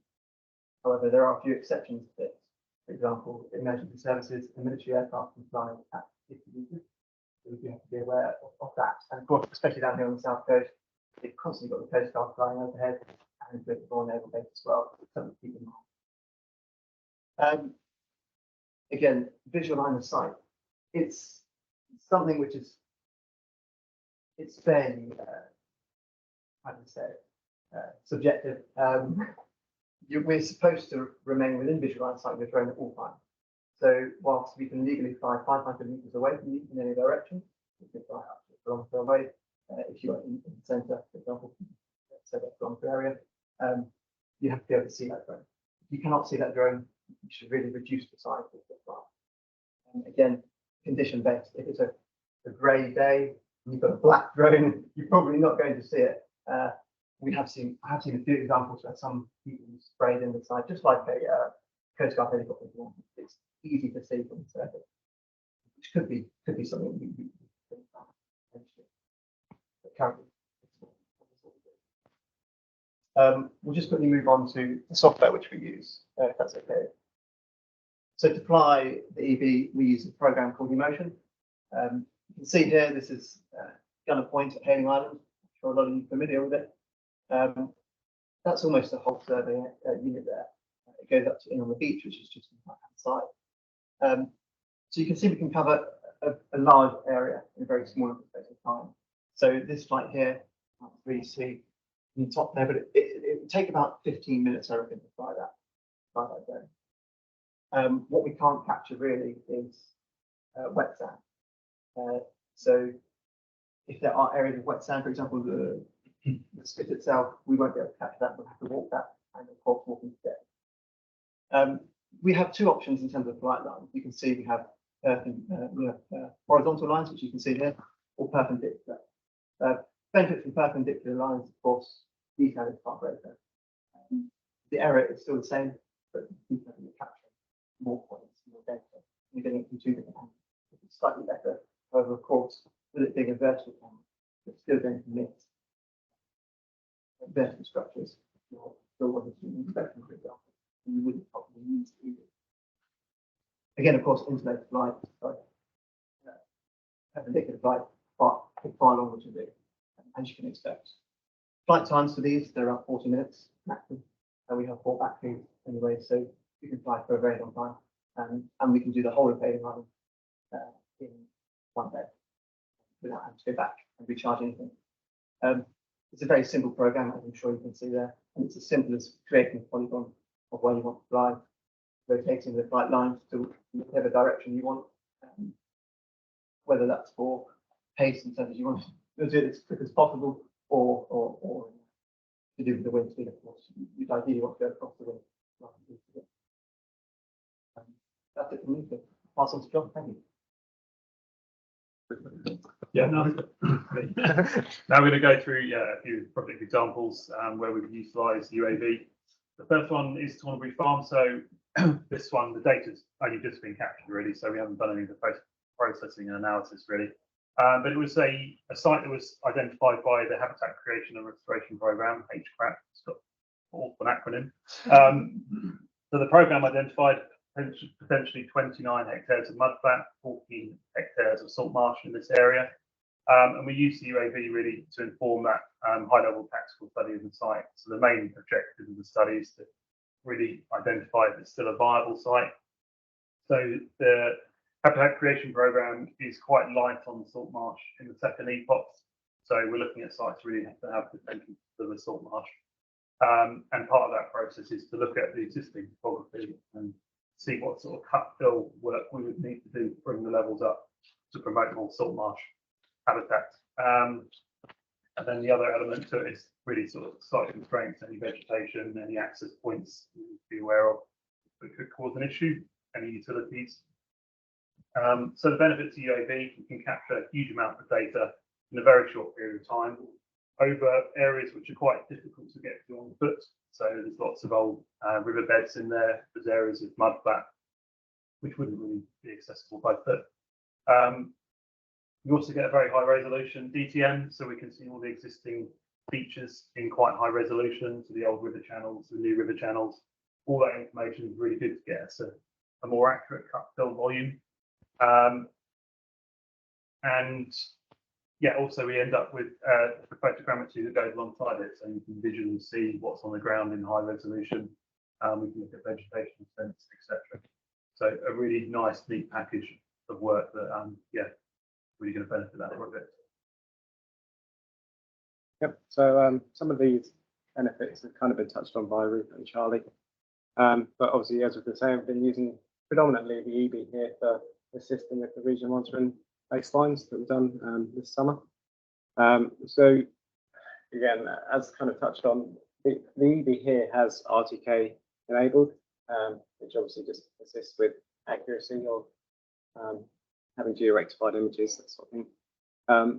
But I've got a note there that we add GCPs. I don't know how familiar people are with this, but GCP is a ground control point, which is essentially a target on a floor. I think similar things might be used in LiDAR as well, but we have these fabric tiles that we place down on the area of the flight, which are then measured in with GPS, and that just helps to tie the data in to where it should be, essentially. We can use automated flight paths, again, as touched on by Charlie. So essentially, as it says, we just draw a polygon around the area that we want to survey. From experience, and kind of a learning curve for us really is that you should extend the polygon further than you need, because if you were to just draw a polygon around a specific area that you'd like, there can be a tendency for some erroneous results around the edges, which is why we have a larger area that we outline with the polygon. Just kind of helps to remove that possibility. As Rupert touched on, we can obtain vast quantities of data in quite a short time. There's also less health and safety risks for people on board, so it avoids us using the quad bike, which we have done before. So that's quite a helpful benefit, really. We get various outputs, so we'll get a point cloud output similar to that surveys done with the laser scanner, but you also get things like orthomosaics, GTMs, DSMs, contour mapping, so you name it, you can do it with the drone, really. You can then extract the levels, east and northern elevation with 5 meter intervals or less, or you can kind of customize it to however much detail you require. And it also is quite a good complement to traditional surveys as well. So as Charlie kind of touched on. There are some restrictions that we face with the UAVs. So one of those is with the vegetated areas. Again, another learning curve for us was when we used the ED down at Southsea, and there's a fairly vegetated area to the rear of Southsea. And we've had some problems with that, but again, there's a learning curve. So it's used as a complement to traditional survey. Then we can walk over the areas that we would maybe be uncomfortable with the accuracies of, and then can just verify what we know. Again, obviously it's weather dependent. If it's raining, windy, as it has been, you can't fly. So there are restrictions that we face. And in some of the areas that we survey, for example, in Gosport, Stokes Bay, we've got dataless airport, things like that, and airspace restrictions that you have to kind of take into consideration. It can be very difficult to try and get permission to fly in some of these areas. Technically, we should be able to, but trying to do that into practice can be a bit. We've also been kind of moving into the commercial space a little bit with these with the drones. So this is a kind of combination image here that we've got between an orthomosaic and output DSM, I believe, of Penn's Place, which is in Hants. So the kind of the scope of this project was just for a full topographical survey of the site to inform us of master planning exercises. The requested deliverables in IO statement, which is fine. So do that. As I say, that's for East Hants, but there were again some kind of limitations and learning that we had to see, because this is all a very kind of new technology, new software, and it's a learning curve for everyone kind of involved, really. We used a perpendicular flight path, as Charlie touched on earlier, which was great because it gave us way more detail than just the standard horizontal flight path. But then you do have problems of having a lot of photos. We had over 700 photos, which we then have to store some. If you have a lot of flights, you have a lot of photos, it's a lot of data. There's a little note on here about the accuracies of the UAVs. So the Ag Eagle ED by default is plus or minus 150 mil. That's for the RTK alone, but that's exactly why we use the GCPs. And you'll see a few slides on the kind of accuracies we can get when we utilize those targets. There's a little note on the bottom that says on this particular site we had 7 GCPs installed and had a mean error of 12 mil. Really good. Yeah, this is kind of what I was talking about just now. We've also got the areas of the DJI Inspire, which we haven't brought today. That one's slightly less accurate, but doesn't have an inbuilt RPK. Again, kind of emphasizes the need for us to put ground control points down as we use them. But as you can see, hopefully you can see on the table, it might be a little bit small, but each time you process a UAV flight, it comes up with its own generation report of your erroneous points. We've got kind of errors here between 7 mil, 2 mil, 1 mil, which is really good. There's also a note here about the projection error. So that's if we were to fly an area without ground control points, essentially what it's trying to do is tie in our GPS position of the target with where the UAV has flown and thinks the target should be.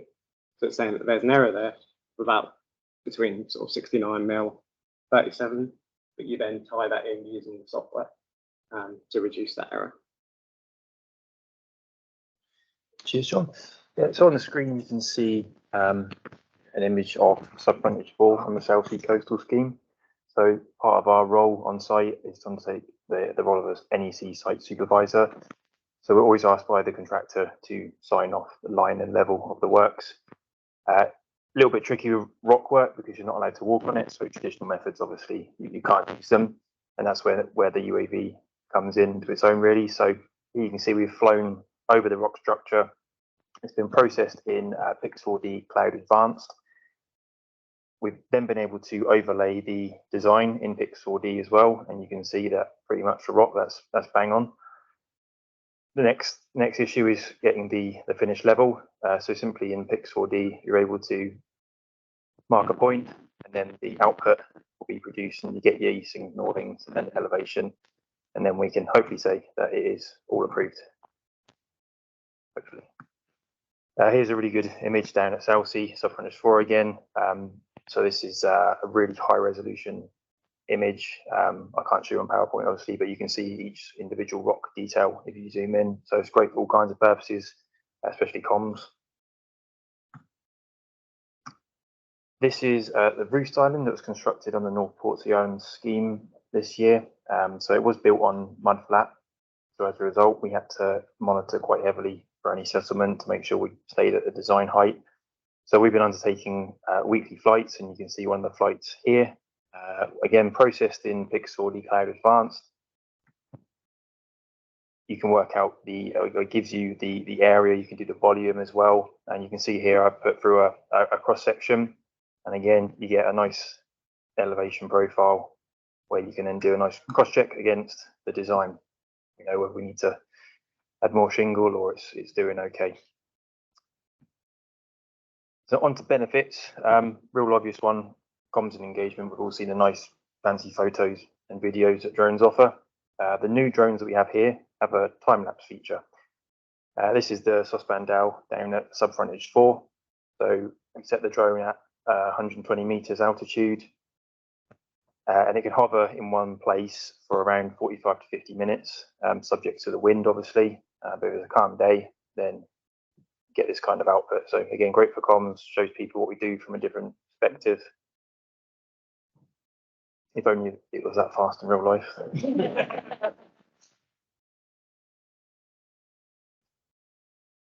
And again, here's a side-by-side down at subfrontage 4 in Southsea, the before and after. I don't need to say too much, you can see what's going on there. Again, just really useful tool. So benefits in terms of health, safety and environment, as I've touched on, I'll get to that further. In terms of how we used to sign off rock work, it'd be the ball and staff, or using the GPS. You then have excavator mounted GPS, which you're relying on the contractor to take the appropriate points. Whereas with the drone in the bottom right, here we are flying it down at Southsea, and we're in control of that. We know what data we need, we can obtain it. You can also fly at low altitudes to check for 3 points of contact and double height voids as well. Bottom left, hopefully that's no one here, but it just shows you the risk of working on a soft forward shore, in terms of getting stuck yourself or any machinery plant you're using, and obviously reduces the risk of rolling quad bikes as well by using the UAV. So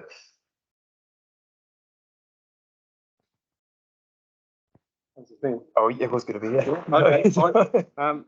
Yeah, so this is kind of an example of a point cloud for Southsea Castle. Yes.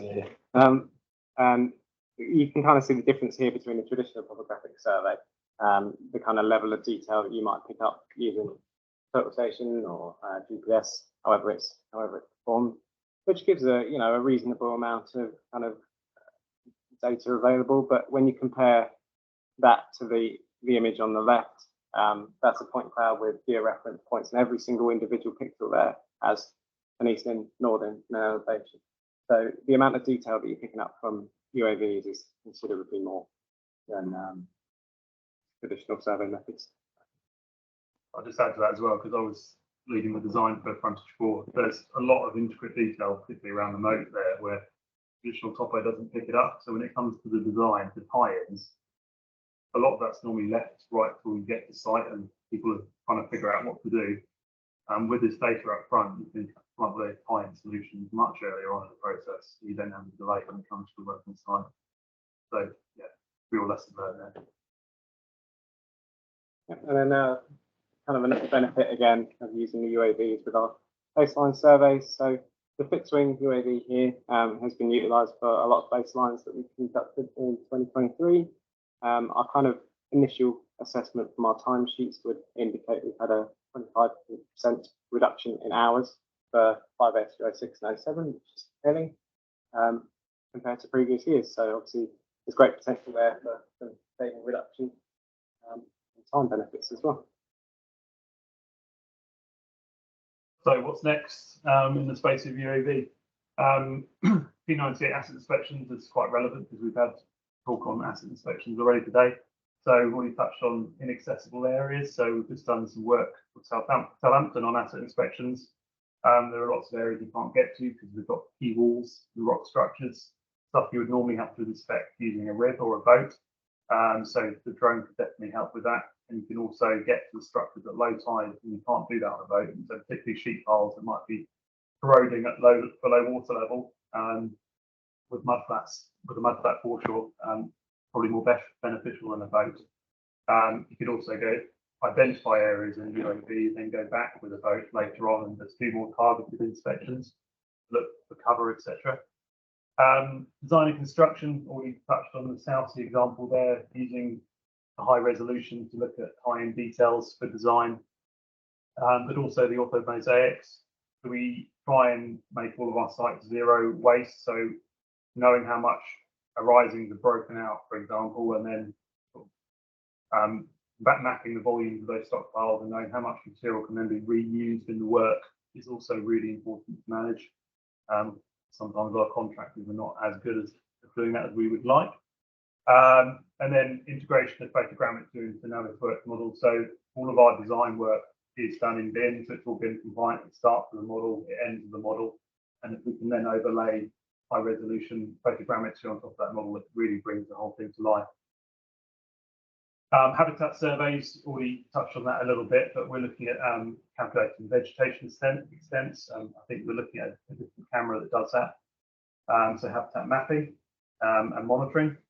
Analytics as well, something we haven't really explored, but monitoring of habitat creation sites, so bird counts, but also people counts, so to inform economic assessments, etc. So the data we could collect, we could fly an area of beach, you could do a people count, see how many people are using that open space at any one time. And there are metrics that are applied to that in terms of benefit business cases, and that information could be used to support things like the Orbital tool, which apply an actual monetary value for lengths of promenade, for example. And then comms and engagement, where it really comes into its own. Really improve the quality of comms and engagement material, make it more engaging, more cinematic. Use it for various social media platforms, and hopefully inspire the next generation of coastal engineers. Because yeah, that's it on the Q&A session. It's a bit few prompts there. If anyone's got any questions about the project examples, any experiences they've had with UAVs. Any other future opportunities that you might see, and then any issues you've had with it as well. It'd be great to hear. Thank you.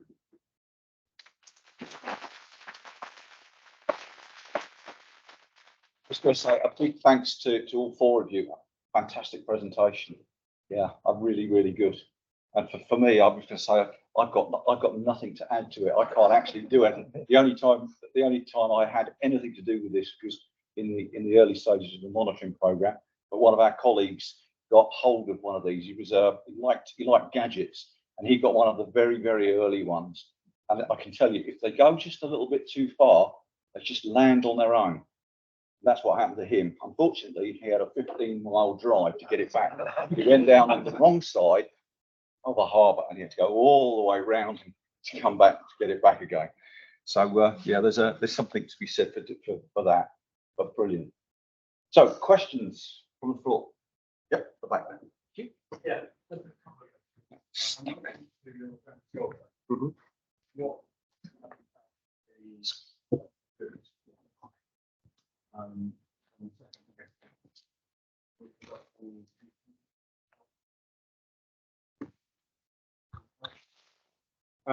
So in terms of independent checks, I guess we like to check that the output from the UAVs is, well, we've got confidence in its accuracy, so we re-walk areas. So we had that with South Sea, so we re-walked certain areas there where we have had some issues before, but again, as I say, it's kind of new technology, new software that we're learning.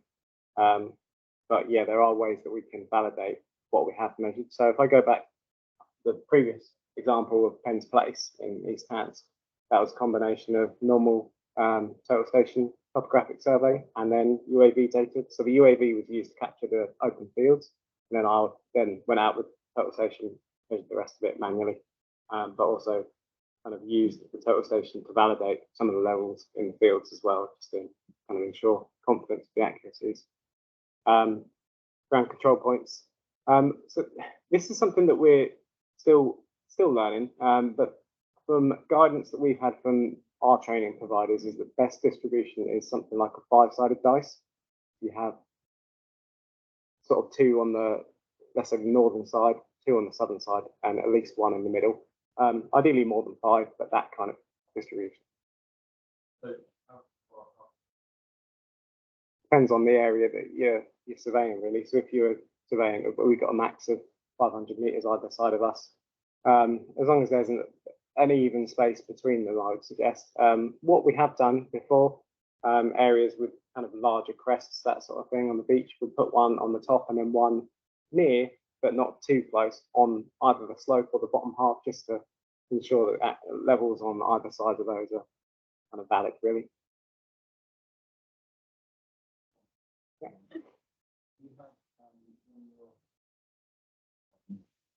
Yeah.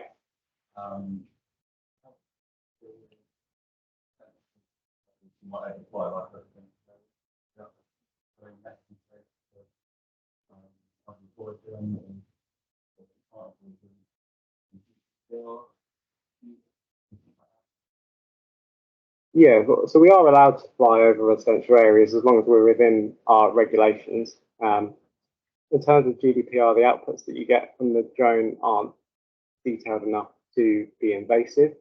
That's kind of covered under our GDPR policy, I believe. But they've had to be updated to reflect that, yeah.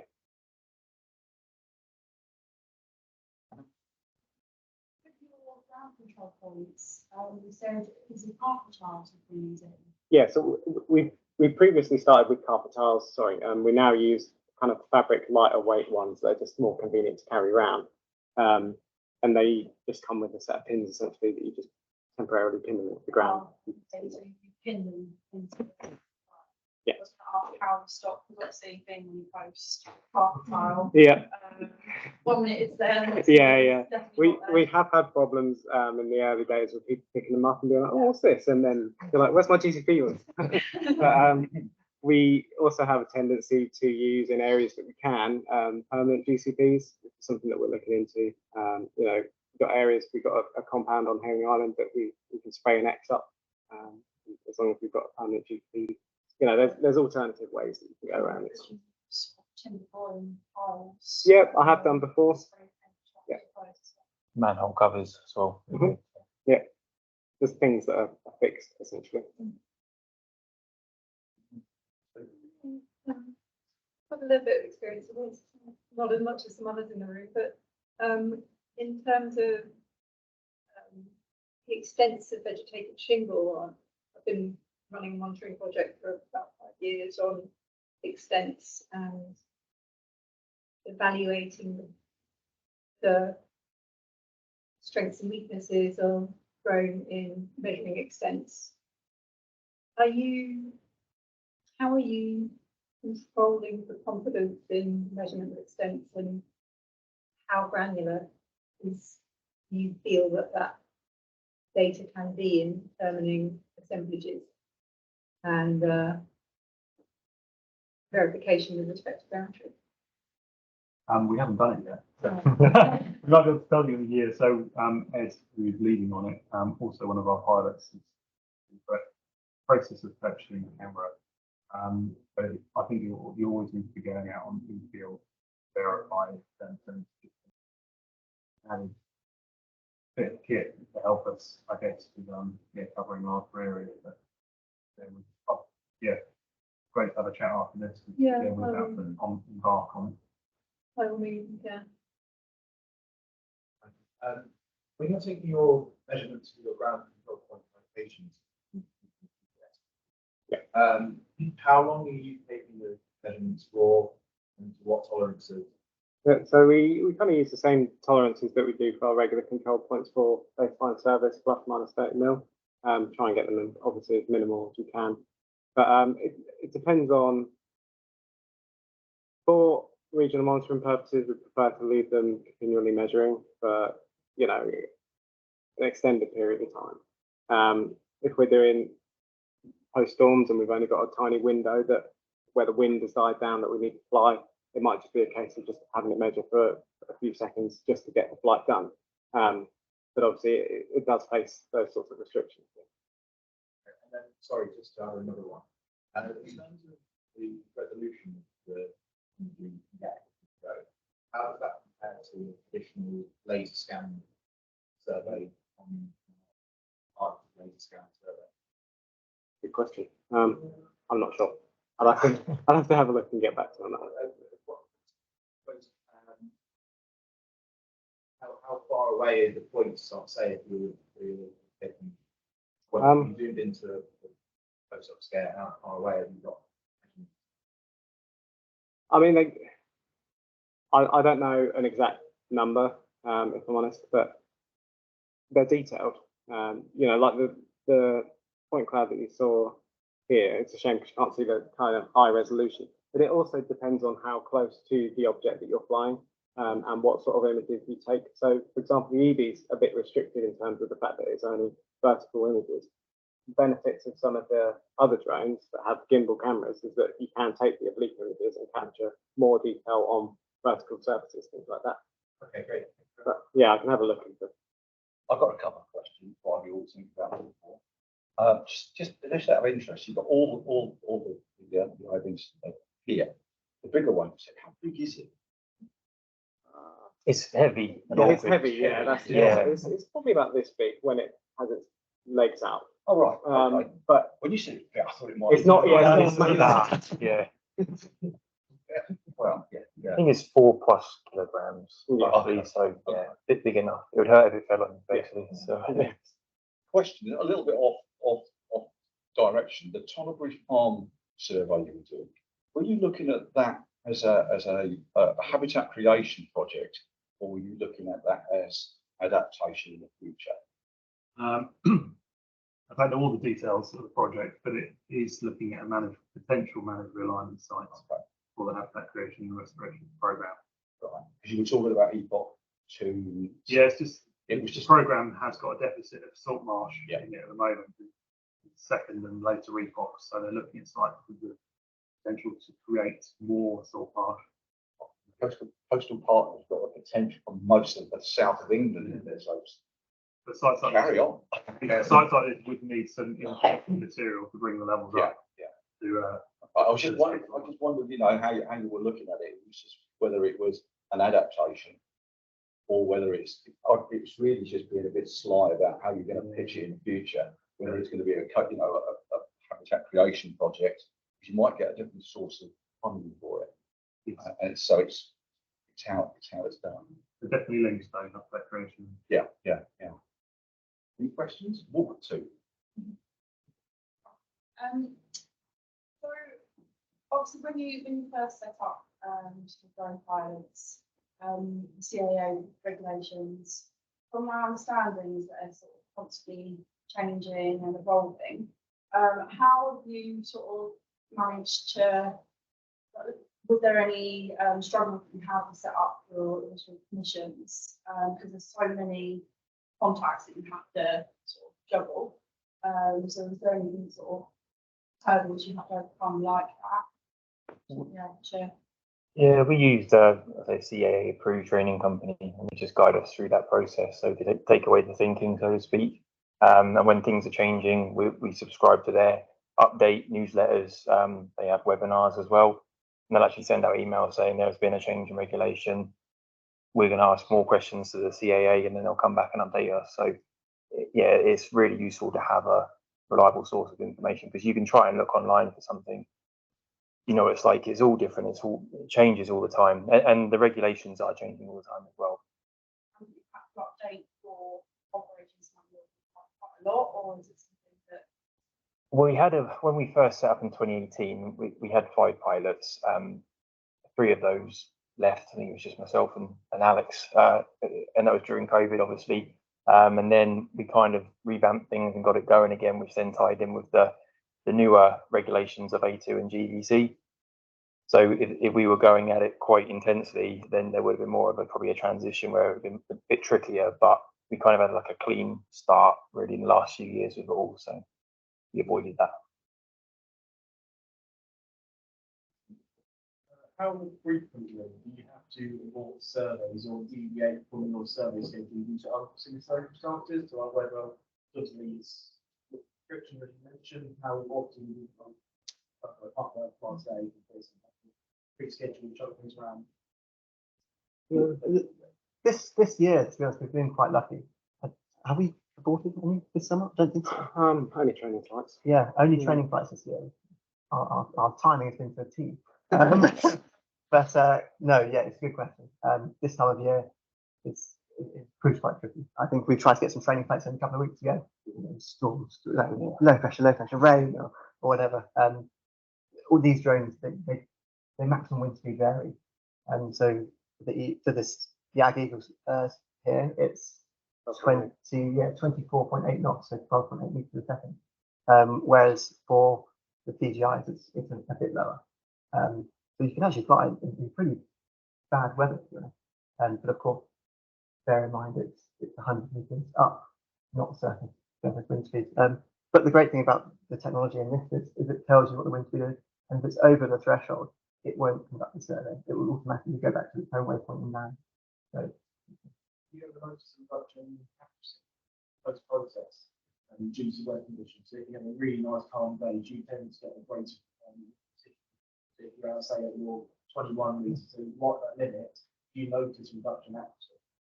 Frankly, we try not to fly at the limits. The EV particularly gives a warning. It's 12.8 meters a second, as Charlie said, but it will give you wind warnings at 10 meters a second, and at that point, it's debating whether it's going to come back or not.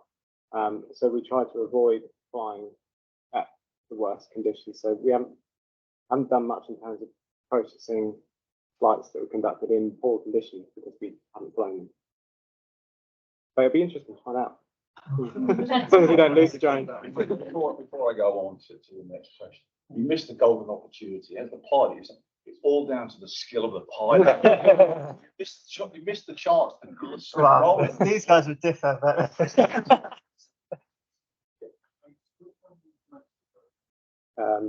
depends.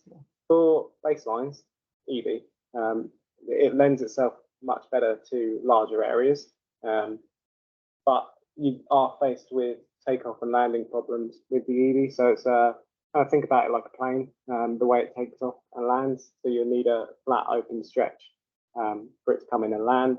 The smaller drones that we've got over there can take off as a helicopter does. So there's not really much in terms of restrictions for takeoff and landing there. So yeah, for larger areas, generally the EV, it suits it better. For smaller, particularly site work, we'll tend to use smaller drones.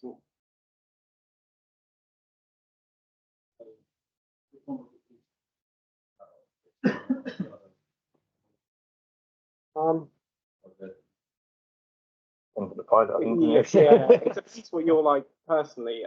So I actually really like the EV, but I didn't start off with. I thought the software was a bit clunky. But once you get your head around it, it's actually really straightforward because essentially you just set it up and go, and it follows its own path. But then, other people prefer the quadcopters where you just, again, a similar kind of idea. I think you draw the polyline around a specific area and it will automate flight path. But you've also got to consider your flight exams. So in my opinion, flight exam for a fixed wing is way easier than a flight exam for multi-rotor. Essentially, for that one, it's all about your flight planning. Both include flight planning, but it's all about being able to read your wind speeds, understand what the software is telling you as it's flying, but you're not so much manually in control as you are with quadcopters, because that's a case of manually controlling it with your hands. But I'd probably say there's more skill involved with the quadcopters, but you might need to have a bit more kind of aviation knowledge, I guess, for the fixed one. I've got one quick question for you. The roof site that you were looking at, was that the roof site the island? Was that the one in Langston? That's the one, yes. Somewhere. Did you choose the EV? There's quite a few sort of drones out there. What made you settle with the EV? I'm not really in a position to answer this. No. It was before I joined. So. Yeah. I think it was kind of the leading fixed wing at the time, to be honest. And are a big name, and but now there's a few more out there, like you say. But I still think that's still good technology, even now. It's cheaper. Would you choose it again? Yeah, I don't see why not. I don't see what Half benefits. Yeah, half price. Yeah, I don't know what the benefits the other fixed wings actually bring. To be honest, we know that this does the job. You can get replacement parts easy, and yeah, we know how to use it as well, which is half the battle. Could your training carry over to others similar type, or you have to go through similar different training and add that in as well? You can, because they're all classified in their own areas. So I say the Mini is a C0, and then I think the Mavic is a C2, depends on the weight, and we're qualified to a certain level. Obviously, if we go over that weight of drones, which I think is 25 kilograms, that's when we would need additional training. Or if you go beyond the visual line of sight, you then need to go for beyond visual line of sight training as well. So, but for what we do, we probably wouldn't need anything additional at the moment. But I'm sure things would change as time goes on. I've got a bit of an off-the-wall question. You say you make 25% improvement in efficiency effectively. You've got 15 in the team. In the future, how big a team would you need, maybe, to take on the whole of the southeast of England? I'll defer that to Andy. I was actually going to point it straight at it. I'm giving you, is it possible that it could work to take over from other forms of current survey? Are we at that point yet? I think you always have the question or that an answer. Right. Okay. Well, it's just me being a little bit mischievous, just trying to understand what it would be like if it's possible. Yeah. You could stitch it with Baffy. Okay. So scrub that. It was just I was just trying to see if that was possible for the future. So particularly with the next phase coming up, whether it was something that needed to be factored in more. Don't know. I don't know how much you're saying that. I'm not involved. I just can't get it out of my head. Sorry, Charlie.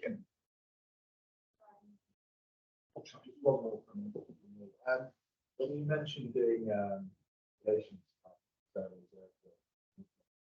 how quickly do you find it to fly within the restrictions of populated areas?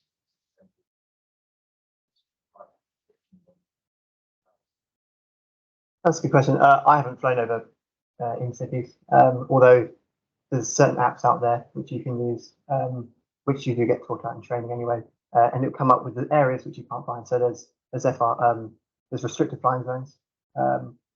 There are certain aerodrome drones, for example, airports, spaceports, naval bases. Of course, you can't fly in, and if you did, you would require special authorization. So in terms of that respect, and especially for the coast, it hasn't really been a problem. Like John said earlier, Daedalus Airport, smaller airports are always the hardest ones to get the authorization from. The bigger airports, it's not a problem. Even our trainers say that. But yeah, you can fly, for example, the Mini over there, because it's less than 250 grams. You can fly over congested areas, cities, not a problem.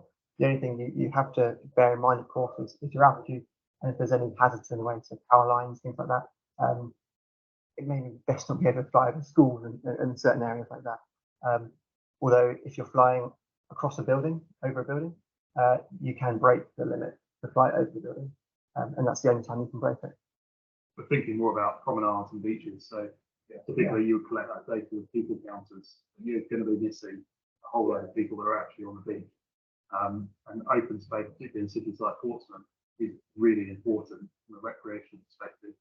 And funding models at the moment don't necessarily capture that. The Orbital tool does put a monetary value for promenade length. We hope that maybe in the future that funding will start to reflect the value that space brings to the community as well.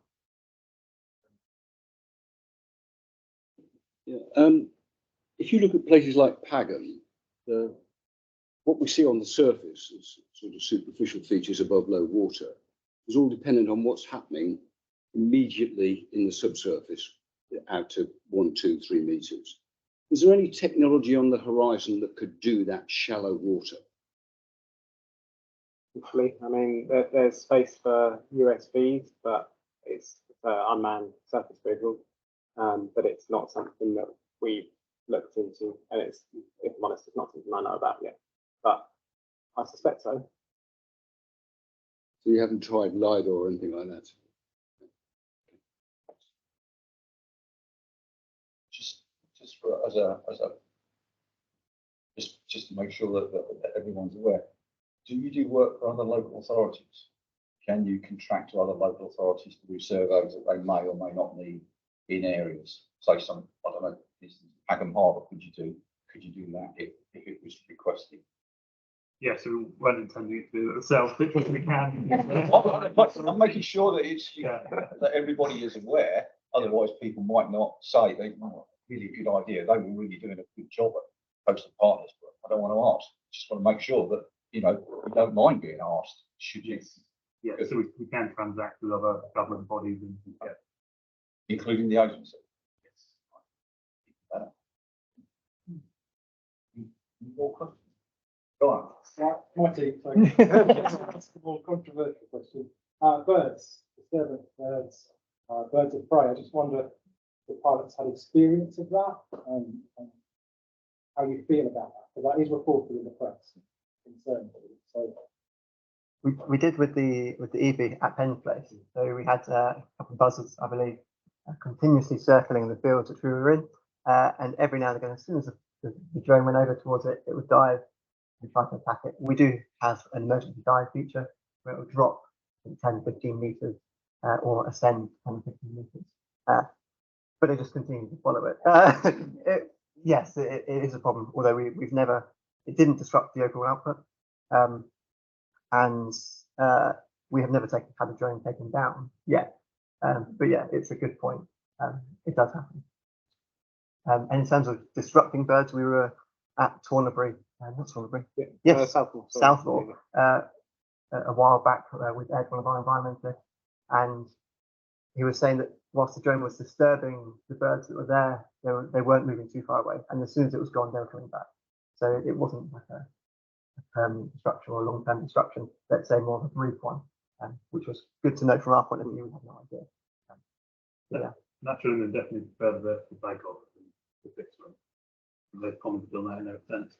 We have actually discussed about whether you could camouflage the underside of it, but then you would have issues seeing it. So it's really catch-22. I just wondered whether you made it a really, really jazzy colour. Buzzers might not even think about it as being something to attack.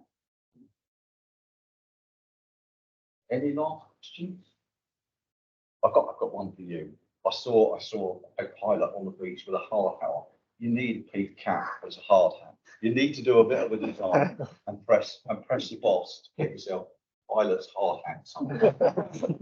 That would make you stand As apart. epilepsy's wings. I was surprised the shirt didn't have them on.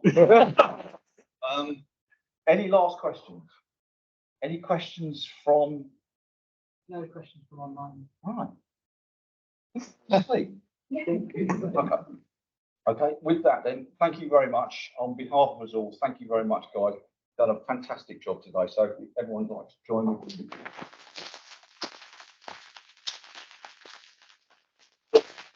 We're 5 minutes early for those of you online. We will be resuming again at what time? 2 at 2 o'clock. So I suggest you go and have your lunch and do whatever. But everyone in the room now have lunches at the back. I think we've got packed lunches. Yeah. Okay. So everyone, thank you.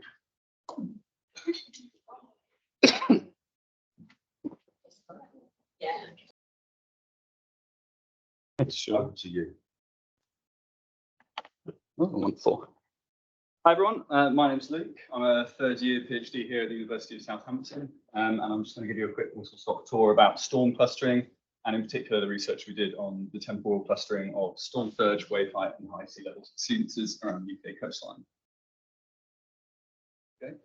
So the coastline of the UK and around the world are regions under threat from mean sea level rise and climate change, and particularly as well from natural hazards. Coasts experience more natural hazards than most regions of the world, and in the UK this is primarily felt through extratropical storms and cyclones. So, oh sorry, it's forward 2. I might just use this instead. skip them out so we can avoid that. And this primarily occurs around the UK, and these threats occur with flooding and erosion. So £540 million every year on average for damages from coastal flooding, and 28% of the coastline of England and Wales is currently experiencing rapid erosion.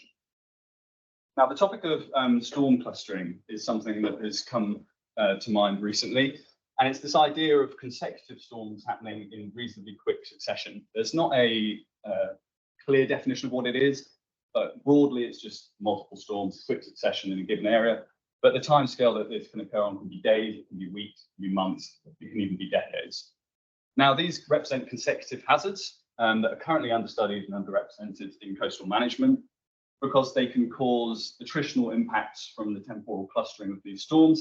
And this can be augmented by a lack of either recovery time of natural elements of the coastal protection system or repair time of human elements of the coastal protection system. So this is important for a multitude of coastal stakeholders, so insurers for aggregate loss calculations. Do they pay out for one event or is it multiple events? Or storm surge barriers. So there is massive amounts of maintenance required at every closure. The costs also require that kind of closure. And with storm clustering, they may not be able to close in such quick succession. Also emergency responders, so temporary defences, temporary pumping as well, so the allocation of resources. When you have clustering in quick succession, this can really impact the allocation and where things are going to be going. And this idea of storm clustering came to the fore in 2013-14. It's the standout example of clustering in the UK. There was a period in December, February where on average 1 intense storm hit the UK every 2.5 days. And I pulled out a BBC article here of the 10 key moments of that winter season. And the headlines within give you an example of the kind of clustering on different timescales. So you can see there were storms occurring over a couple of days, and then there might be a week period of no storms, followed by more, then a month without, then more again. So you can see that you can have clustering of the entire season. The entire season is considered an example of storm clustering, but you can also have storm clustering on the timescales of days to weeks as well. And this caused massive damage around the UK, so erosion for many, in fact, UK-wide, the coastline was affected. I pulled out this one study that showed that beaches affected by this season had still not recovered 4 years later after that season. And then this also caused, obviously, massive amounts of economic damage. So the flooding costs were 1.3 billion, and 25% of the damages associated with those were to residential properties. So what does this mean for the UK coast? Well, since that season, there's been a lot of research done into why storms cluster over the North Atlantic. Atmospheric scientists have found some physical mechanisms that promote this clustering. I'm not going to go into detail what they are today. But if you consider a cluster in its most basic principle of just 2 storms, one storm happening within a kind of time period after another in quick succession, they have found that 50% of storms in the North Atlantic storm track occur off the back of a previous storm. So you could say that 50% of storms occurring in the North Atlantic storm track are parts of clusters.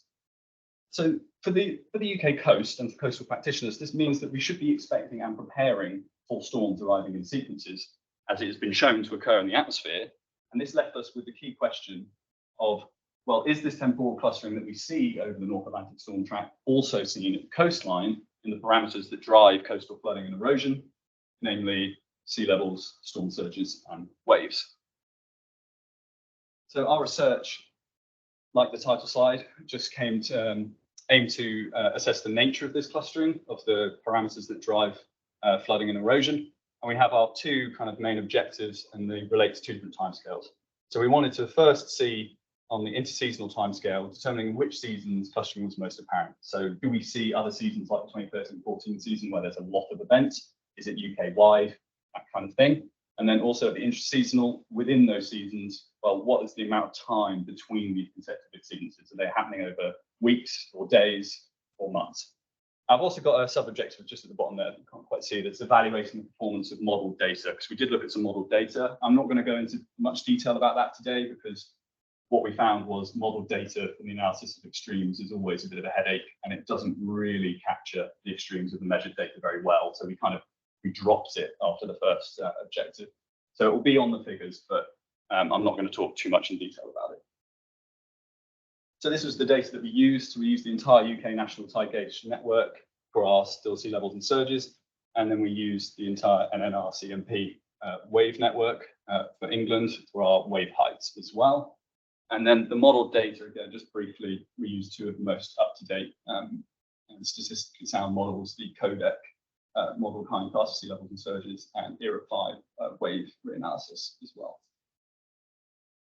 So for our return levels, obviously, when we decide what an extreme value is and what constitutes kind of the result of a storm, we use the return level threshold, year return level thresholds, and we choose the 1 in 1 and 1 in 5. The 1 in 5 is constant, is usually used in coastal management. It's used in academia. It represents quite a high magnitude event, something that you could expect to see flooding from. And then it also, for still sea levels, it means it won't be just resulting from a high tide, because the lunar perigean cycle is once every 4.3 years, I think. And then we also choose the 1 in 1 year, as this is a lower magnitude return level threshold that isn't really considered as necessarily a risk of flooding. But if it clusters in quick succession, or if it clusters in high numbers, you could see impacts that are more kind of akin to a higher magnitude return level threshold. And so for these return levels, we use the Environment Agency's CFD 2018 return levels for sea levels, and then we calculate our own for surges and waves in a similar method to the literature and to what the RCMP use for their extreme value analysis. And this gives us time series of all of our sites around the UK or England for our measured and modelled data. So this is just an example at Newhaven of storm surge and still sea level, and Seaford for wave height. And you have your parameter, you have your thresholds, and then you have your magnitude of exceedances highlighted as well. And we simply, to make the interseasonal analysis, we just divide this into, I'm going to say seasons, but it's storm year, it's from summer to summer, so it just encompasses the whole winter storm season. And we simply just count the number that we see and the magnitude of those exceedances that we see. And you can start to see already here the levels of clustering that are prevalent. You see some seasons without exceedances, you see some with multiple, and also you see some with different levels at different magnitudes. And then we aggregate this around the UK. I'm just going to introduce this plot step by step, because it is quite a lot to look at. So we have our time, our storm year or winter season on the x-axis. We have our region and tide gauge on the y. For each row of blocks of colour is our tide gauge in this case, because it's storm surges. Then the exceedance count is the colour. Then we have our regions on the left, and the blue lines highlight each of those regions. Top panel is the 1 in 1 year return level. Bottom panel is the 1 in 5 year return level. And then on the left, we have our measured data, and on the right, we have our modelled data. I mean, to me at least, instantly what comes forward is that clustering is apparent. You can see, particularly at the higher return levels, again, we're going to skip this, but this is the modelled. Particularly at the higher return levels, you can see almost UK-wide, there are multi-year periods where there are no exceedances or very few. We have 2013-14 here that you can see as the key standout season. But you also have periods where you do see exceedances within a season on spatial scales. So you can see there is some level of spatial coherence. So when you see a site experience an exceedance in the season, it's also likely that the neighbouring site may also experience that. And then even at the 1 in 1 year return level, so in theory, if there was no clustering, you'd expect to see this a lot kind of flatter in terms of colour and a lot more just kind of even across the board. But you can see even on regional scales at the lower magnitude, you have kind of years without exceedances across regional scales. You have seasons with high numbers of exceedances. For instance, the 2006-2007 season has a similar number of exceedances to 2013-14. But interestingly, that pattern is not matched at the higher return level threshold. You can also see seasons where there are many, many exceedances at a lower magnitude, but that does not necessarily translate to higher exceedances as well. Higher magnitude exceedances. And for waves, it's more difficult to characterize because of the shorter record length, but you can still see clustering is here again. I'll just mention again the modelled. You can see it doesn't really match up in any three of these slides that I'm showing you. It just highlights how it's difficult to use models for extreme analysis. But again, you've got 2013-14 here. You have multi-year periods with virtually no exceedances at either return level, as well as clustering over spatial scales. So you can see it can get quite kind of blocky across sites. So within a season, you might see exceedances across multiple sites. And then even for individual sites as well, you might see that, for instance, I don't know which site this is, site in the RC only has one exceedance in its entire record. And then for sea levels, I think you see clustering the most apparent here. You can see in some years, for instance, here, and particularly at the higher level here as well, you can see on a UK-wide scale at both kind of magnitude thresholds, you can see no exceedances. So for a whole year-long period, a whole storm season, you will see no exceedances at the 1 in 5 and maybe 1 at the 1 in 1. And then 2 years later, you might get 50, 60 around the UK or even more. And there's a similar thing with 2006 as well. You can see that 2013-14 has a match signal and 2006-7 has the same as the surge. It has very high counts at the 1 in 1 year level, but it's not matched in the 1 in 5. And it's tough to see here, but also there's quite a few examples of storm surge exceedances. There's high numbers of them, and they're not translating to still sea level exceedances, which kind of harks to the literature that shows that most of the extreme sea levels in the UK are driven by high tides with smaller, more moderate storm surges. So then we bring these results together and we kind of cut it off at 365 days here, and just counting the number of days between consecutive exceedances at a given site. So we have our 1 in 1 year return level on the left and 1 in 5 on the right. And as you can see, there is far more clustering at the lower magnitude return level, as you may expect. But interestingly, there are very high numbers of still sea levels occurring within 3 days of the prior. There's also significant amounts at all three parameters occurring within 50 days, within 14 days. And there's also, the key seasons I was highlighting, you can see is that they stack vertically, as it shows that in some seasons you get many exceedances around the UK occurring at the same site over just very small timescales. And then we put this together into a kind of bar charts for the percentage. So this is just another representation of the previous plot. And you can see here, so what we saw before when you saw those lines, those dots, sorry, stacked below the 3 day mark, you can see that almost 25% of still sea levels around the UK at the 1 in 1 year return level occur within 3 days of the previous. So this is high levels of clustering that we are seeing. We are seeing that this is really fast timescales that we're talking about. But even on the 50 days, which are still short timescales, that's very important for coastal practitioners, we're seeing at the 1 in 1 year, all of them are around kind of 35 to 45%. And even at the higher magnitude return level, these percentages drop. But I think still of significance is nearly 10% of still sea levels at the 1 in 5 year return level, which is a significant magnitude, will occur within 3 days of the last one. And by region, the results for still sea level and for surge here are broadly similar to the overall UK picture. They're not too dissimilar. There's no striking, particularly striking clear patterns. You do see at the Bristol Channel the sea levels, as you might expect, with the very large tides. In the Bristol Channel, there is a lot of clustering at the on still sea level at both return levels over short periods, and you see kind of less clustering in the North Sea for both storm surge and still sea level as well. But again, the picture is not as clear, but there are some key differences. But I think the messages on the UK-wide scale are probably easier to digest and a bit more meaningful. Waves is similar due to the shorter record length, particularly at the higher magnitude. You didn't have less data to work with. You have less examples of it. So, for example, IRC, Celtic Sea, Bristol Channel, there's not that many at the 1 in 5 year return level. So there's not that many exceedances occurring in quick succession. But for the ones where we do have some longer records, you can still see significant amounts of clustering in the North Sea. Nearly 20% at the 1 in 1 year return level for wave height are occurring within 3 days of the last, and 20% in the English Channel for 14 days of the last. So again, it's significant levels of clustering on all our parameters. So what can we draw from this? Well, we can say that on a seasonal scale, on the kind of year on year, that exceedances are not consistent through time. There's significant periods with and without exceedances. So clustering is shown. The storm surge exceedances are not always concurrent with still sea level. So that again plays to the role of tides in extreme sea levels.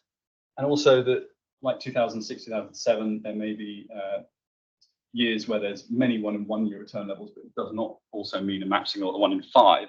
There may be a kind of future research that could focus on kind of smaller magnitude events, as we do see from the measured data that these kind of seasons can happen. And then finally, there is a level of spatial coherence, which speaks to the idea of kind of region-wide resilience planning, not only for big singular storms, but also for stormy periods where we show that within that stormy season or that stormy period, neighbouring sites will also experience or tend to experience an exceedance as well. And then on the intra-seasonal timescale, within our storm years, as I said, we've got significant proportions clustering in quick succession. We've got 44% and up to 44%, up to 22% at the 1 in 1, 1 in 5 year across all our parameters. And then we've also got still sea levels clustering over the smallest timescales. And this is really important for, again, for coastal practitioners. You may be deploying resources in an area, you may have to be managing the coast, but there is some significant likelihood that the area that you are dealing with will also experience another event in quick succession. And this might be also with what compounded by the fact, as we showed before, that neighbouring sites may also be experiencing other events within this period. So the overall conclusions then are that coastal communities face numerous exceedances in stormy seasons. The neighbouring regions are also likely to experience these events, and these events can occur and will occur in rapid succession. And this greater understanding on which these parameters cluster allows for improved preparedness for emergency planning and better support coastal resilience, but are particularly pertinent considering mean sea level rise. As the tide levels rise, the amount of storm surge input that will raise sea levels over critical thresholds will decrease, which means that the levels of clustering we see now are kind of like the baseline. Things are going to get exponentially worse, and we will see the levels of clustering over small timescales, over all timescales, increase dramatically into the future as mean sea levels rise. Thank you.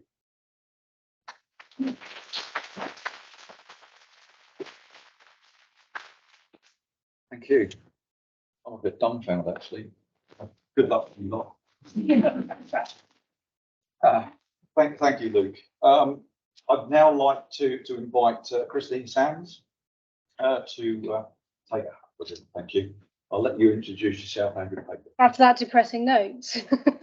How do I find my thing? Sorry, what have I done? Sorry. Right, so I am Christine Sands. I work here at NOC. And I'm going to talk about this tidal mapping with satellites. Paul Bell is also here. He's the important person in the room. So you can ask all your hardest questions today. Backup. And the other person, so we're a big team of 3 that have done this work. The other person is Clive Neal. He's not around, but he's like software program. I'm handling of the satellite data in the project. No, the mouse doesn't want to work either. No plots. It's all right. I could start. Let me start with a bit of context then in terms of time. So back in 2019, I think I bagged with Charlie. There's an ESA funding opportunities just come up. You know, we've been tinkering, with satellite radar methods. Are they there? Here we go. Here we go. Let's use this, and then I can jump in. So that's the people. That's what I'm going to talk about. Right. So yeah. So I convinced Charlie to come on board on this ESA project. Where we were looking at how can satellite data support coastal monitoring efforts here in the UK. We've been doing some work overseas, and actually we found it really, really hard to do any validation. So we kind of were producing some lovely maps, but we just didn't have any quantitative data about how good they were. So it was really interesting for us to work here in the UK, especially with the data we've got. So we hijacked the Earth Observation Working Group that Charlie set up, and they've helped steer us for the last nearly 4 years now through this work. So it's all ESA funded, and huge thanks go to the patients of that working group that have helped us. So actually I talked 2 years ago to this group, I think. Maybe you can remember, maybe you can't. And I showed this plot. This is actually one of the slides that I showed. So we were doing some validation. So on the right, help here. So on the right, you've got intertidal areas of Portsmouth mapped with Sentinel-1 SAR data. And on the left, you've got the LiDAR data.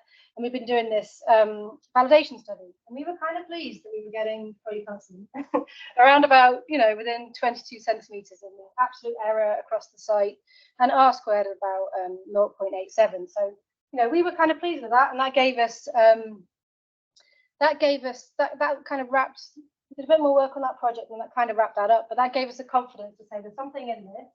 We can still see lots of ways that we can improve it, and we still need to do some more work. So we went back to ESA, and we got a follow-on project, which gave us a bit, because the first thing we got from the project, which gave us a bit more cash, a bit more dedicated time to really focus on developing the underlying processor and the methodology.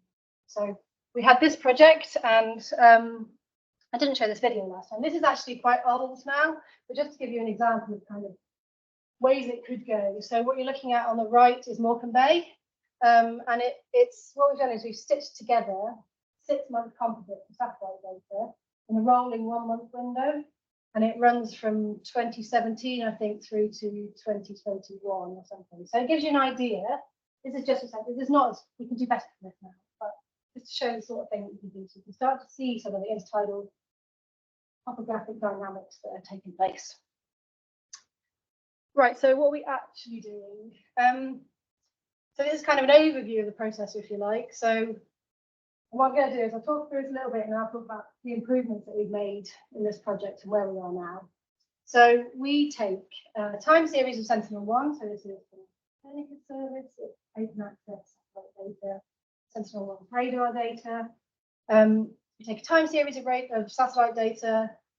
We take a corresponding sea level data set for that, and we can use anything. So we can use tide gauges, we can use models, we can use assimilated models, and we pull surge in on top of that. So, we're kind of agnostic. We just want the best quality sea level record we can, and then we throw them into our temporal waterline processor.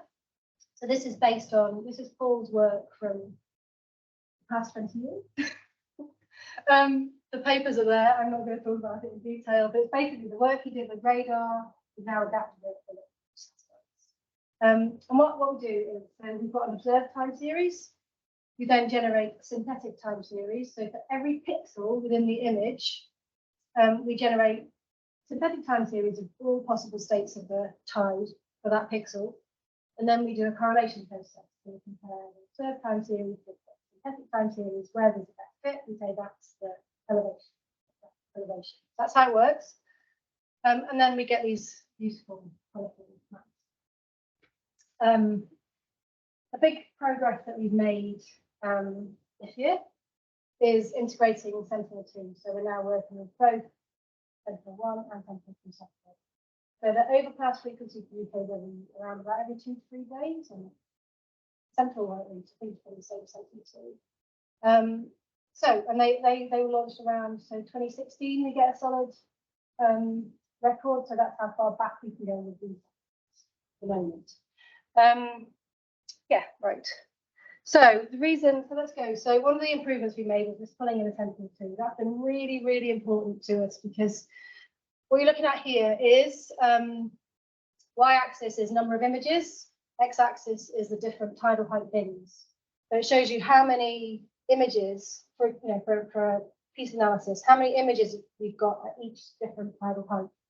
So if we just use the top plot, if we just use Sentinel-1 satellite, for this is Llandudno, we would never see, we never see mean high water springs, so we would always miss the highest elevation. We'd never get that data in the plot. So there's a fundamental weakness of just using Sentinel-1, so we could never be sure. There was always some error there and we didn't plot. If we just use Sentinel-2, so a lot of other methods just use Sentinel-2, then you would never get a low water at Llandudno. Always be a gap there. So by pulling both in, we can see the whole of the tidal extent. That's been a really, really useful jump forward, and we've got a lot more confidence now that we're seeing the whole of this tidal area. That this happens because tides spring tides are always around about the same time in the same place. And the overpass timing of the satellite is always around that same time for a given location. So that's the that's that limitation. And it's different for different areas. So, you know, a lot of our work is quite focused on Portsmouth. We're going to get sick of seeing Portsmouth, but for Portsmouth, it's not such a problem. Sentinel-1 sees the whole of the Portsmouth tidal zone. So, you know, it depends where you are in the country. Another bit of progress that we haven't shown actually yet, so this is new. So what we're looking at here is our plots now look more like this, not like the other ones that we showed. So this is an annual composite for Portsmouth for 2020. So we're taking a year's time series of Sentinel-1 and Sentinel-2, use the tide gauge in Portsmouth Harbour to process with. And then one of the important things that the steering group kind of said, the working group said to us was, you know, we need to know where the errors are. You know, is there some spatial pattern happening?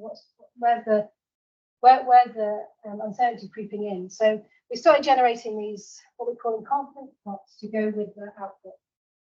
And what they are, they're based on the correlation curve. So I talked about the correlation process. I might be talking gibberish here. So you all make sense to me now, but I might, you know, you can ask all different questions, as I said. But the correlation curve. So if the correlation curve is very peaky, then we have quite high confidence in what we're looking at. If the correlation curve is quite flat, then we have less confidence. So this confidence this plot is based on that shape of that curve. So we can pull that out and using the brain generate some nice numbers in meters about how. So it's not an absolute measure; it's a kind of indication where we think we can be most confident in the results. So hopefully that gives users a better idea about where it's good, where it's not good, how it can be used. Next big bit of progress has been shifting to cloud computing. So we've been mostly working on the NOC servers, right? And satellite data is obviously huge. So, you know, clogging up lots of space. And we got a little bit of kind of side funding from the National Centre for Earth Observation here in the UK to do a bit of a test demo with just look at how we do it on cloud computing and service. So we used Planetary Computer and worked with the digital team here at NOC, and we did this, managed to do this kind of proof of concept, which has been remarkable. We were really surprised with the results. So, you know, we've gone from processing that Portsmouth area used to take about 24 hours to turn around. Now it takes about 35 minutes. So, you know, really remarkable progress. And at first we weren't getting quite as good results. We validated against LiDAR, but now we're getting no difference at all. So we've shifted everything into Planetary Computer now. So that has opened another door to us. Oh, right, can't press the right buttons. No, I did. Right, so we also did a little kind of experiment, right? So we know that the technique is agnostic to that, right? It doesn't mean to be something we need to do. We could work with Landsat, but we haven't got around to downloading data and sorting it all out. So by shifting onto Planetary Computer, there's a Landsat archive sitting on there. So Clive did this proof of concept. So this is Portsmouth Harbour in 1991 and 1992. We're able to kind of go right back and see what it looks like. So we've got less confidence in the results, and they're at quarter resolution. So Landsat's about 30 meter resolution, whereas what we can do with Temporal 1 and Temporal 2 kind of goes to 10 meters, a little bit less sometimes. So, you know, yeah, you lose something, but suddenly, you know, we could potentially look right back to the mid-80s up to today. So pleased with that too. And this is what things are looking like now. So we've worked and worked on the kind of core process to really simplify it down, try and look at every single function there and see what it's doing. Can we make it better? You know, what can we do? So you're looking at LiDAR on the left, you're looking at the Sentinel, the Earth observation version on the right. And these are the kind of numbers that we're getting out now. So it's rubbish, isn't it? I think it's the wrong place. So we're getting, you know, around about 13 centimeters mean absolute error across that whole intertidal area compared to LiDAR. And our R squared has gone right up to, you know, 90s. So we're really pleased with, I think that's kind of significant progress compared to where we were here a few weeks ago. because things have moved on even this week. So that's what we can do now. We have been processing a few other areas, but still Portsmouth is the case study. So I think I think it's important to flag that, you know, this is a really active, everyone's working with, right? Satellites and the coastal zone, really active topic. Lots of papers being published at the moment, some using waterline methods, so the same sort of method. But a lot of them are really, really complicated, unnecessarily so. So we are down to the core code for the process is just one page of code. That's it. It's super simple. We don't have to, we can throw all Sentinel-2 images at it, doesn't matter how much cloud cover there is. We can throw the data in, we get those sorts of results out. So super simple, really robust, and that's why we like it. That's why we kept working at it. And I think we've just, you know, a lot of these have got, they're just really complex, you know, and we don't need to. I think that's, yeah, one of the key things. So where next? Last slide. So our priority, we've been saying this for 3 years, 2 years, maybe 2 years. Anyway, we've got to get our methods paper submitted, and we're going to do that this month. We're pretty much there. So, you know, we've seen some of the plots that are going to go in it. Once that's out, I think then we're in a place where we can kind of go around and say, right, how I don't think we understand yet really how this is useful or how it can really be used in practice. So I think there's more work to be done there. I'm really keen to maybe try and put out, I don't think, you know, we know there's more progress that can be made on the process in itself. We've still got some questions about vegetation, about water and things like that. There's still questions to answer. There's still improvements we think we can make. There's lots we can do on the water level side of things. There's often the water level records are the limiting factor. But one of the things that we would really like to do is generate maybe a UK-wide data set to put out like an annual, say like 2020, this is the UK intertidal topography from generated from satellite. So something like that I think might be quite interesting. That could then like go to GEBCO, so from a research perspective, it would be how it's got quite a lot of use. And maybe that would be interesting to see what we can do with it. So I'm really interested to know whether, so our funding is about to run out. We've pretty much run out this month. So when that paper's in, we're kind of invested for now. So I'm interested in whether people are interested, in where people see potential for it, if a UK-wide map is an interesting thing to have. I want to make it open access, I can just publish it. Yeah, there we go. That's where I've got to. Thank you.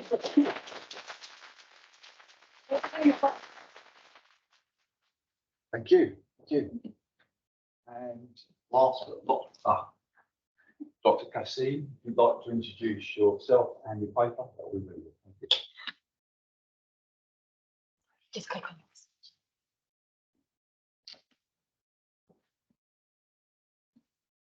Right. Hello, everyone. So I'm Hachem Kassem. I'm a lecturer in ocean engineering based in the School of Ocean and Sciences in this building. Apologies for missing all the day. I've been teaching on an exam boards all day, so apologies for that. So I've been asked to give you a quick update on some of the ongoing research within the school. So I'm going to highlight 3 projects particularly relevant to the Southeast and South region. So I'll tell you a little bit about Pevensey Bay. You heard a lot about it from the Townsend years ago. So I'm hopefully going to give you an update on some of her work. I want to talk briefly about sea surface temperature and a little bit about seagrass mapping as well. So let's jump straight into Pevensey Bay.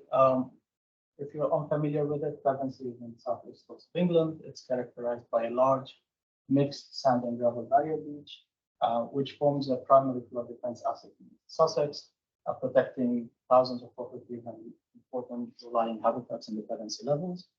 And for the past 20 years or so, it's been managed on behalf of the Environment Agency through a unique public-private partnership by a consortium of companies known as PCDL, or Pevensey Coastal Defense Limited, who've been given a mandate to provide a level of protection from event.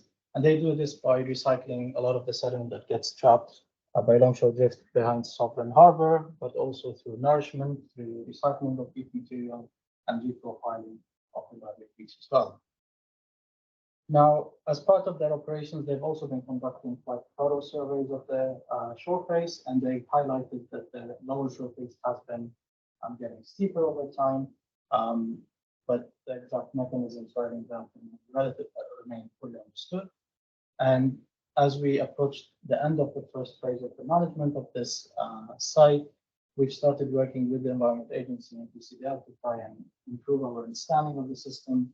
So the Environment Agency has funded a field campaign that allows us to try and quantify those shore phase changes, allows us to test novel tools for rapid mapping of the shore phase, but also try and link the hydrodynamics with sediment transport to inform the next phase of management of this flood defense asset. And the monitoring campaign was quite extensive. It included installing an X-band radar at the Environment Agency site, roughly midway through the bay, and this essentially scans the open surface, returns roughness from which we could derive ocean currents, surface currents, potentially also infer bathymetry.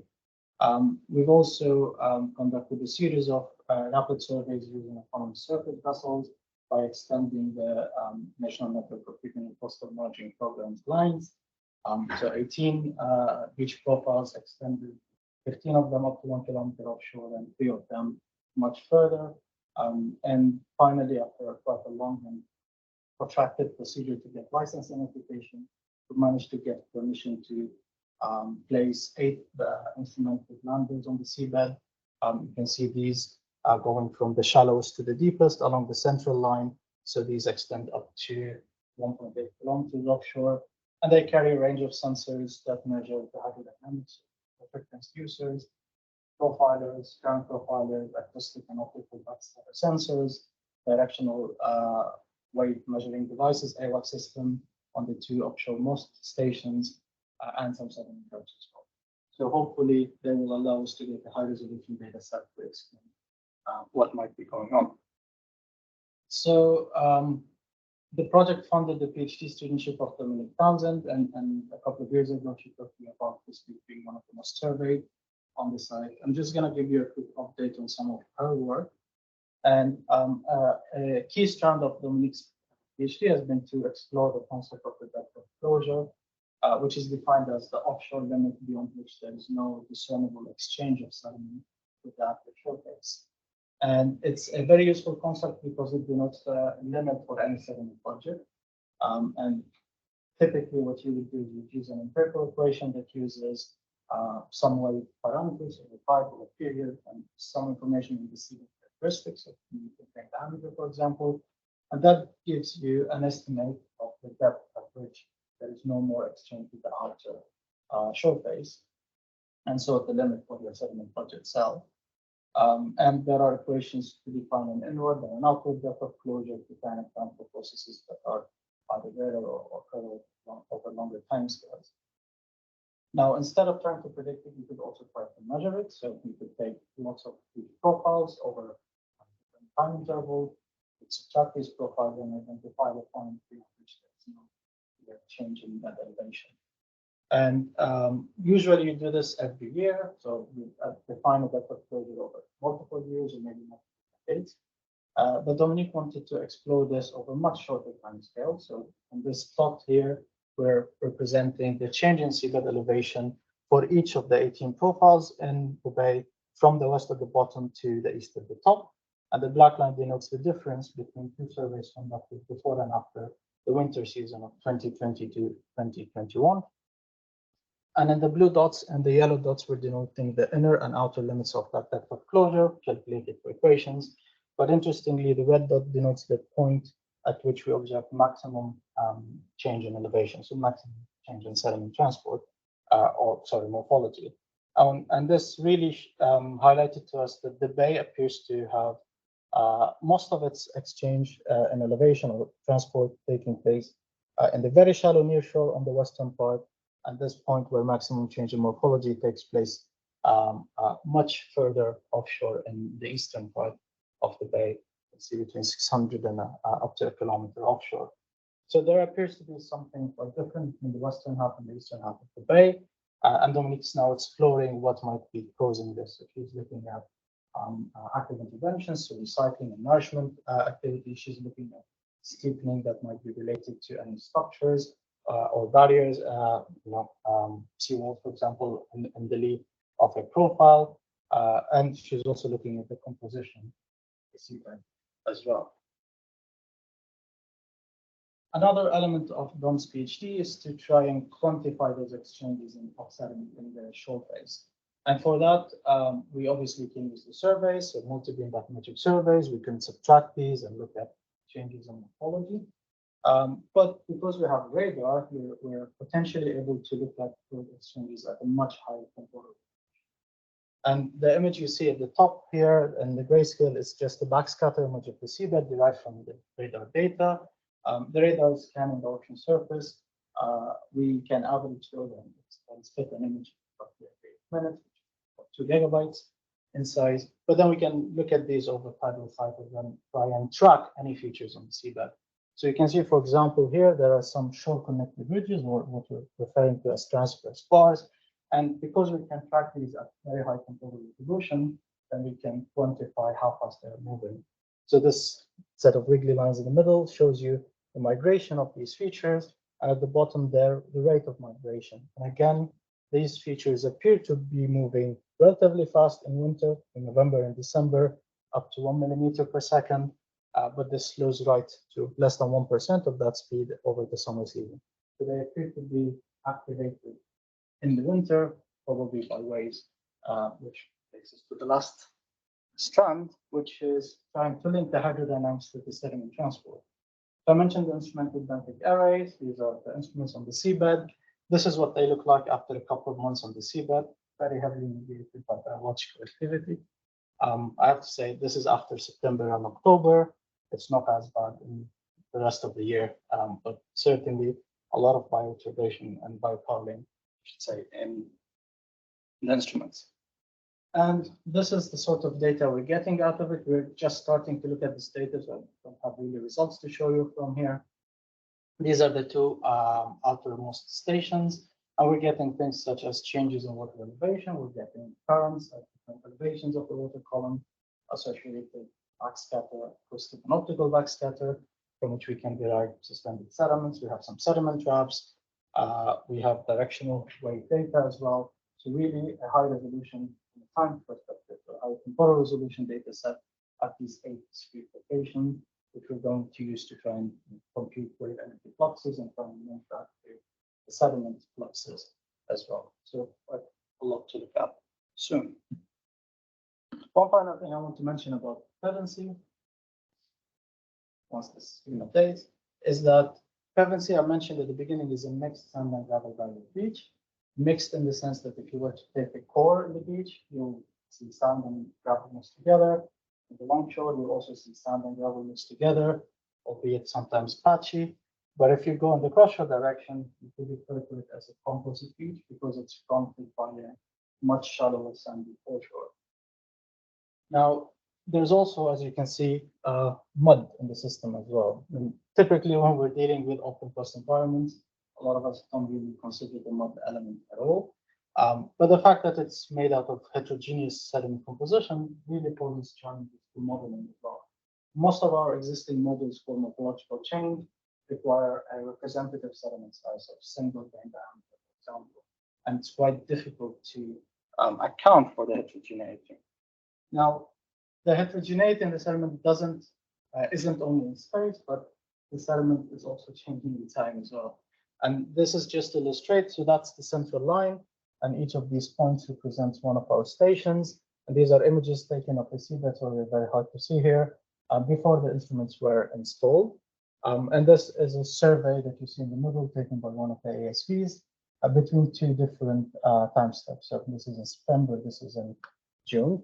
And what's interesting here is we were taking sediment grabs every time we go to service those stations, to replace batteries and clean them. And you can see in each of these pie charts the percentage of mud compared to the sand. So the lighter color is the sand, the darker color is the mud, but you can see significant change in mud composition, at least in the surface sediments as well. So we've been collecting grab samples when we get permissions to get grab samples, and we're analyzing these at the moment to try and understand changes as well, at least in the superficial sediment. Now, I mentioned that the fact that it's heterogeneous is really problematic in terms of modeling, and that most of our models tend to take one grain size. We are also trying to address that. So in Dominique's PhD, the third strand is to try and model the effect of beach composition on its morphology. But in the meantime, we've had a number of student projects try to quantify some key parameters that relate to the heterogeneity of the sediment. So we've been looking at, for example, the permeability of a barrier beach, and then for different sediment samples that we've actually collected, and then testing the sensitivity of existing models, both statistical models such as SHIMD or process-based models such as XPG or XPG to that parameter, which is a proxy of the sediment. Okay. I'm going to switch back now and talk about something completely different, which is sea surface temperatures in the coastal zone. Okay, so, well, I guess you're all aware we live in an age of environmental crises, and one of the key crises is global warming or global heating. And one of the key parameters that's used to describe global warming is rising earth temperatures. But we increasingly hear about warming sea temperatures, and increasingly in the news, you get a lot about marine heat waves, for example. If you are interested in for example, a particular habitat that you want to manage or restore, you need to rely sometimes on predictions of sea surface temperature or estimates of what the temperature might be like in the future. And generally speaking, these arise from very large scale assessments of sea surface temperature. In other words, the data are collected either by the analysis from numerical models or from satellite-derived data. So they're usually including information that's averaged over a very large spatial footprint. An example, is in the North Atlantic. We estimate that the ocean has warmed by about, ocean surface, I should say, has warmed by about 0.4 degrees Celsius over a period of 60 years, above pre-industrial levels, and we're predicting it to reach maybe 3 degrees Celsius above pre-industrial levels by the end of the century. Now, for our applications, we want something a bit more localized, and some of these estimates do exist.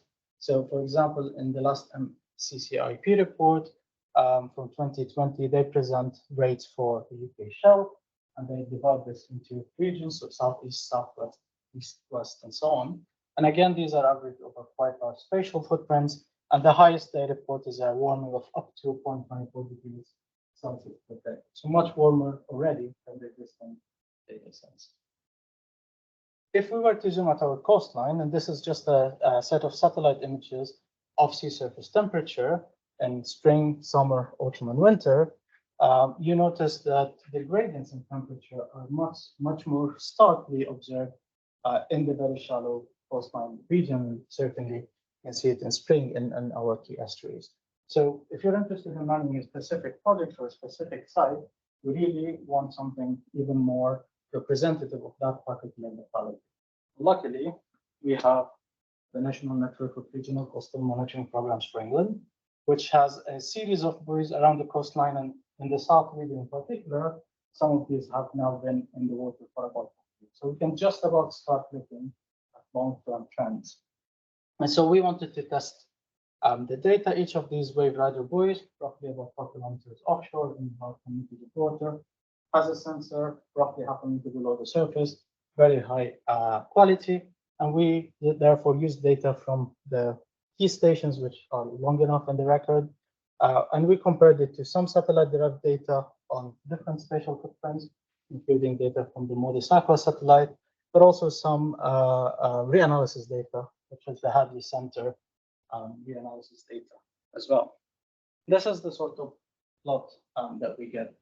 It looks a bit complicated, but really isn't. We're presenting here the sea surface temperature anomaly. That's basically if you have a temperature in a particular month minus the average temperature for the whole time series. And at the top, we have the Hadley data set from the Met Office.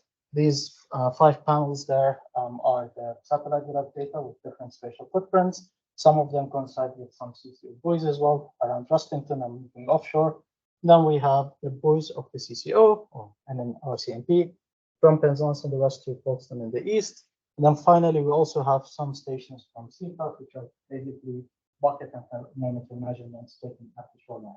So we're moving from much more larger footprint and spatial footprint offshore to much more discrete measurements and closer to the shoreline at the bottom.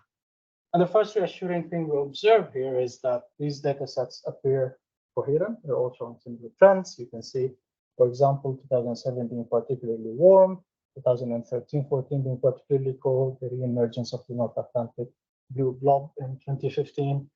And with an eye of faith, you could say things are getting a bit warmer over time. Now, we have to be careful here because the time series is quite short, and whether you start at a colder year or hotter year, we're ending with hotter years, that might be biasing our trends as well. And these are certainly not that long enough, but about 18 years you can see there. Some patterns do emerge as well. So you can see that the intensity of those colors are getting much more pronounced as we move towards the shoreline. We're certainly observing more pronounced warming, perhaps, at the shoreline as well. Now, if you're interested in a habitat, you might be more interested in what might be happening to the seasons, because that affects breeding, that might affect migration of certain species and so on.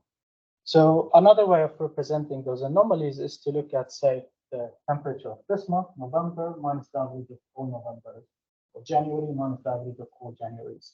And this is what's presented in this table. This is the south coast from Penzance to Folkestone. And you can see some very worrying trends in here. So, for example, you can see January, February, March in particular are warming by up to 1.28 degrees per decade in Faroe Island. This is far higher than any of the estimates we've seen to date, and really very worrisome because this happens to be one of the breeding seasons, for example. And if we average all of these data across the years, you can see a grand mean for the south coast of about 0.42 degrees per decade at 4 kilometers or so offshore. Again, remember before the last IPCC estimate was 0.42 degrees over 60 years, and we're getting this now over 10 years only. So certainly very worrisome trends. And again, if you do this from satellite, it's a less pronounced, but certainly again higher than any of the estimates I showed you before, up to 0.31 degrees per decade. So we published this paper at the end of the year, last year, and this included data up to 2021. But we know 2022 and 2023 have been particularly warm. So with a caveat that this was a student project, we've extended the data a couple of years, which have been particularly warm years. And if you do that, we're getting trends up to 6.6 or 0.7 degrees per decade. So incredibly worrying and really a reason for concern. Now, I mentioned this, I've been framing this argument mainly in terms of importance for ecosystems and habitat, but temperature also affects sediment transport. And to explore this, I had an undergraduate student explore the effect of temperature on the erodibility of corrosive sediments as well. So we used a mini annular plume, so this is like a donut-shaped water channel, which we submerged in a water bath. We can simulate storms in it by changing the speed of the paddles, and we changed the temperature of the water bath for a standard flared hail in this particular case. So on the x-axis, you can see our time series. We're increasing the speed of the flow, so simulating storms. We've got concentration in the water column measured by a series of sensors, optical backscatter sensors. And from the blue to the red, you're seeing warming trends. And you can see very clearly the effect of temperature on the likelihood of erosion is very, very important. Now, there isn't, as far as I know, a single sediment transport model which accounts for temperature. We do account for it briefly by changing fluid viscosity, for example.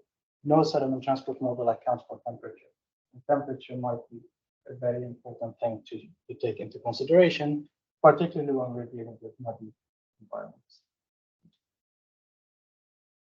I'm going to change that one more, so I hope you're still with me. The last project I want to talk to you about is mapping seagrasses in Studland Bay. So you've all been hearing quite a lot about nature-based solutions. These are solutions which try to leverage the ecosystem services of our natural capital to offer us a range of economic and environmental and societal benefits. One of the key ecosystems targeted as seagrasses in the UK, particularly because seagrasses have been lost at quite an alarming rate, up to 90% estimated to have been lost of all UK historic seagrass meadows. But seagrasses, we know, are very effective, not only as an important habitat in their own right and housing, homing, that's the wrong word, you know what I'm talking about. Very important for a lot of commercial fisheries, for example. But seagrasses can also attenuate wave and current energy. They can trap sediment. They can stabilize the seabed through the roots. They're very effective at regulating the exchange of nutrients between the seabed and the water column. They're also very effective at capturing carbon. They're far more effective at capturing carbon. Some people get to 40 times more than trees, for example. So there's a lot of interest in trying to conserve seagrasses in the UK and globally as well. Which takes us to Studland. So Studland Bay is in Dorset. It's to the west of us here, and it's the orientation of the bay itself, being sheltered from the dominant southwesterly waves that we get in this part of the world, has made it very popular with recreational boating activities. So lots of people want to sail here. They usually would drop an anchor on the seabed, and if they drag that anchor on the seabed, they can scar anything on the sea. You can see an image of a scar from an anchor in Studland there. And these are very hot. But Studland is also characterized by an extensive meadow of seagrasses. It's actually one of the only places in the UK where it's been documented that 2 indigenous species of seahorses breed. And so it's also been highlighted as a conservation zone. And this really brings into conflict the boating and recreation side or users against the conservationists who want to protect those meadows. And so the zone has been designated a marine conservation zone. And the southern part of it, where most of the seagrass meadow is, has been also designated as a voluntary anchoring zone. And one solution that's been proposed to keep both sides happy is to install these eco-moorings. You can see one there. These are effectively screws that go into the seabed that are attached to a buoy on the surface, and you can simply tie your vessel to the buoy without having to drop an anchor and cause scarring. You can see some of these boats anchored along 10 of these moorings, which were installed at the end of 2020. There are plans to install up to 100 of these. There still remains a lot of skepticism as to whether they work, are they effective? And at the moment, there are another 13, I think, 16. Don't quote me on the number. So this is where we came in. We were funded by the Southampton Geospatial Initiative, so university funding, to basically exchange our expertise in terms of collecting geospatial data with the Dorset Coastal Forum, which represents a wide number of stakeholders on site. And for this, we were able to carry a very small survey, 3 days of work. We had divers who were looking at the ecosystem structure. We used autonomous surface and underwater vessels to try and map the seagrasses around these eco-moorings. This is, by the way, what an eco-mooring looks like at the seabed. It has a very small footprint. And our diver surveys and several student projects have shown that there's been no adverse impact on the health of the seagrass, their density, their trip length, or even the biology around them as well, which is a good sign. We've also used these autonomous surface vessels. And I'm just showing examples from one of them. So one of the instruments we used is Smarty 200, basically a submarine, 1.5 meters long. And for this application, we just put 2 cameras on it. We were taking images of the seabed.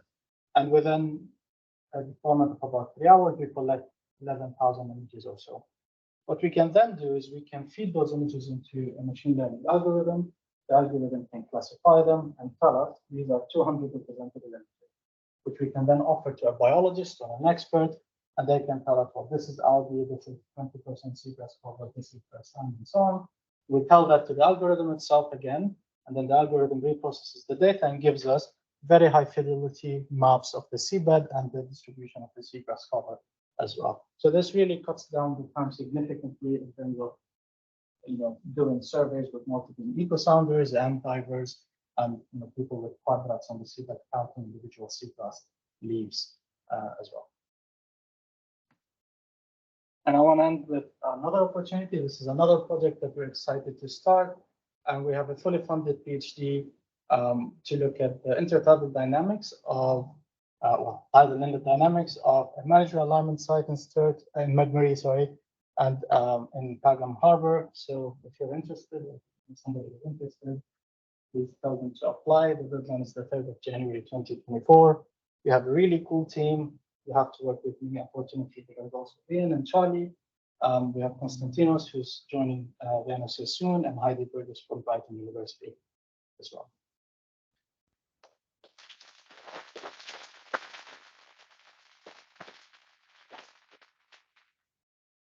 Well, thank you. Thank you, everybody, for keeping to time.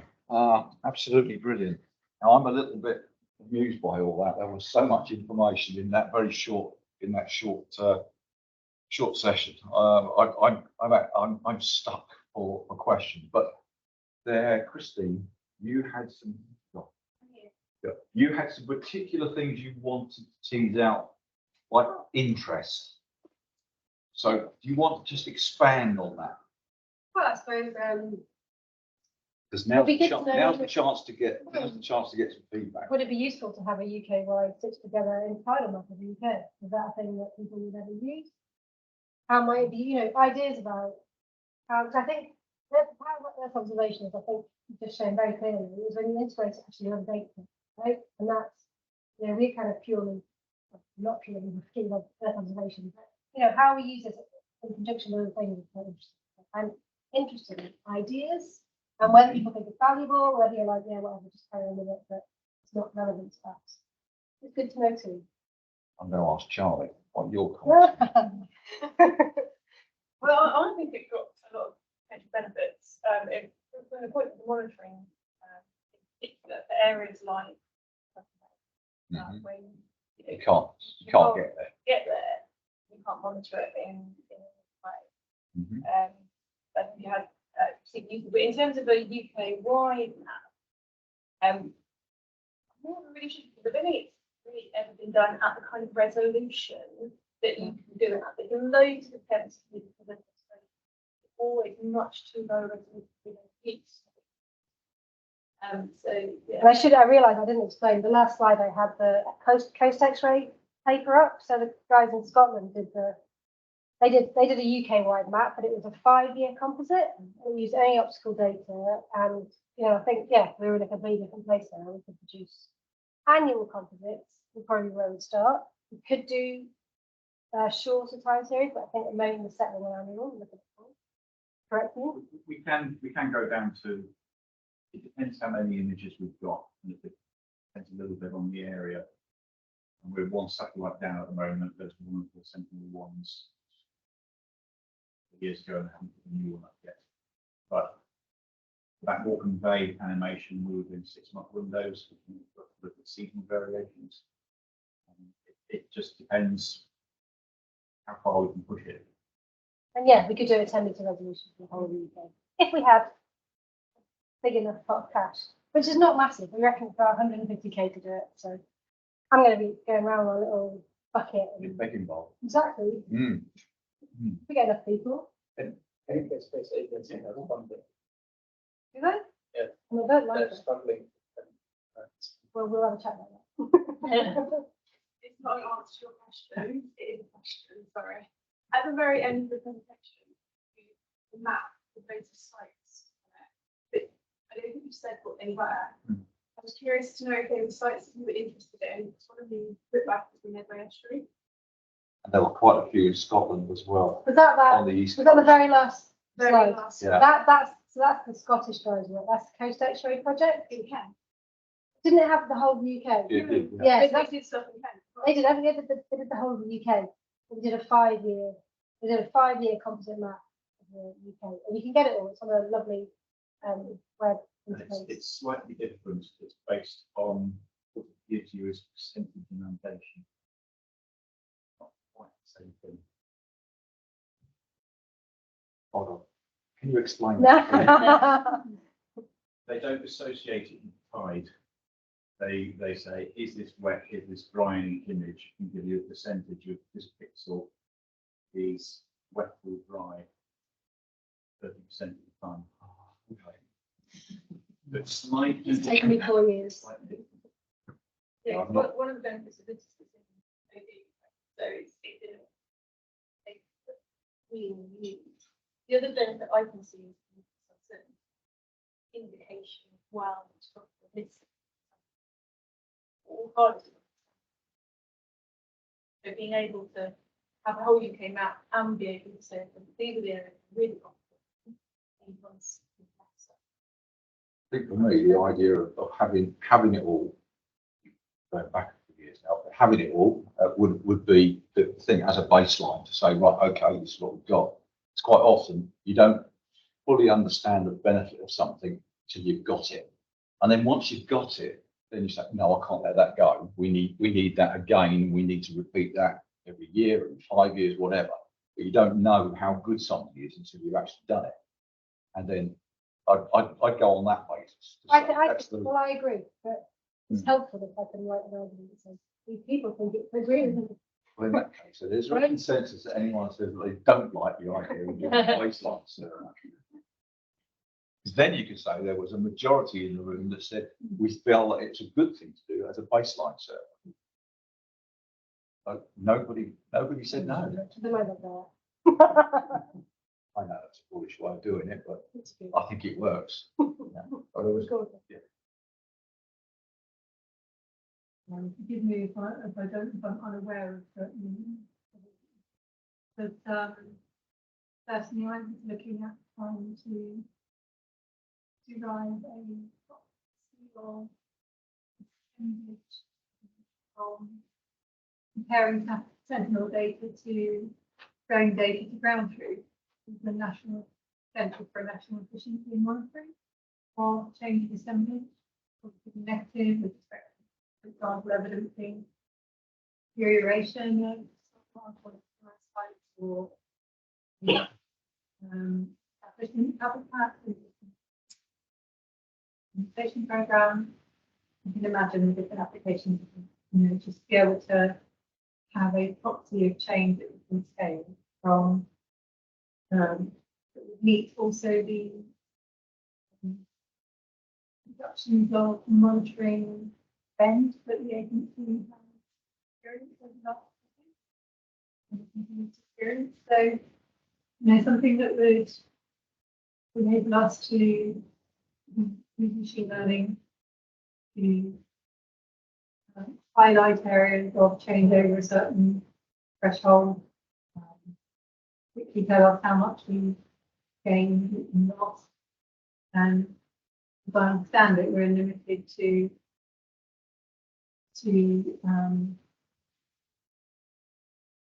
that data at the moment. Growing would be limited to this is green and this is not green in terms of assemblage using drones. But you can imagine if you're training worldview sat, for example, something at 3 meter resolution, comparing it to drone, comparing it to ground truth, and learning continuously from that. You have a head of building.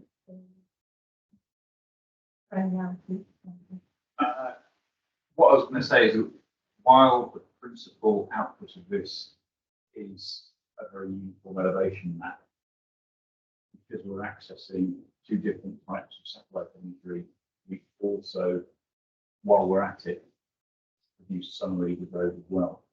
So you can, for example, what we call the dry effectiveness levels in Sentinel-1, which is a radar satellite. There's a huge variation in the texture and reflective the radar effectiveness of even just different bits of one estuary. It's an amazing variety. So we've got these different ways of looking at not just the elevation, but also that there are indications of the kind of the boundaries that move in those properties. We'll see that year to year. There's a lot in there that we haven't even touched on yet, but we know it's in there.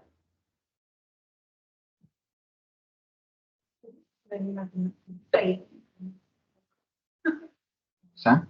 Ian Townend has just commented online and said intertidal would be great, but the shallow subtidal is just as important to understand morphological change. Okay. Thank you. Will you tell it? Can you answer? Oh, thank you, Ian. Any other questions? Got one for you, if you wouldn't mind. You worried me not so much. You worried me to death about the increase in temperature. I'm not even going to try and contemplate. My head's in a bucket at the moment, or deep in the sand at the moment. But one thing you did mention, you were looking at temperature effects and on sediment transport, but they were only cohesive deposits. You haven't looked at sand and shingle and the effects on those, or have you? No, it is generally assumed that temperature has no effect on sediment. Sand or gravel. Some people have argued that there is a small effect. Somebody's reported, for example, when it's an effect of 1% on the rates of transport of mines. But as a general rule, it tends to be more than. I'm glad about that, because that's my thinking, and I was thinking I really don't understand that bit, but so I just wanted to clarify. Charlie. I just wanted to chip in the absence of biometric, because once you add biomes, EPS, things like that,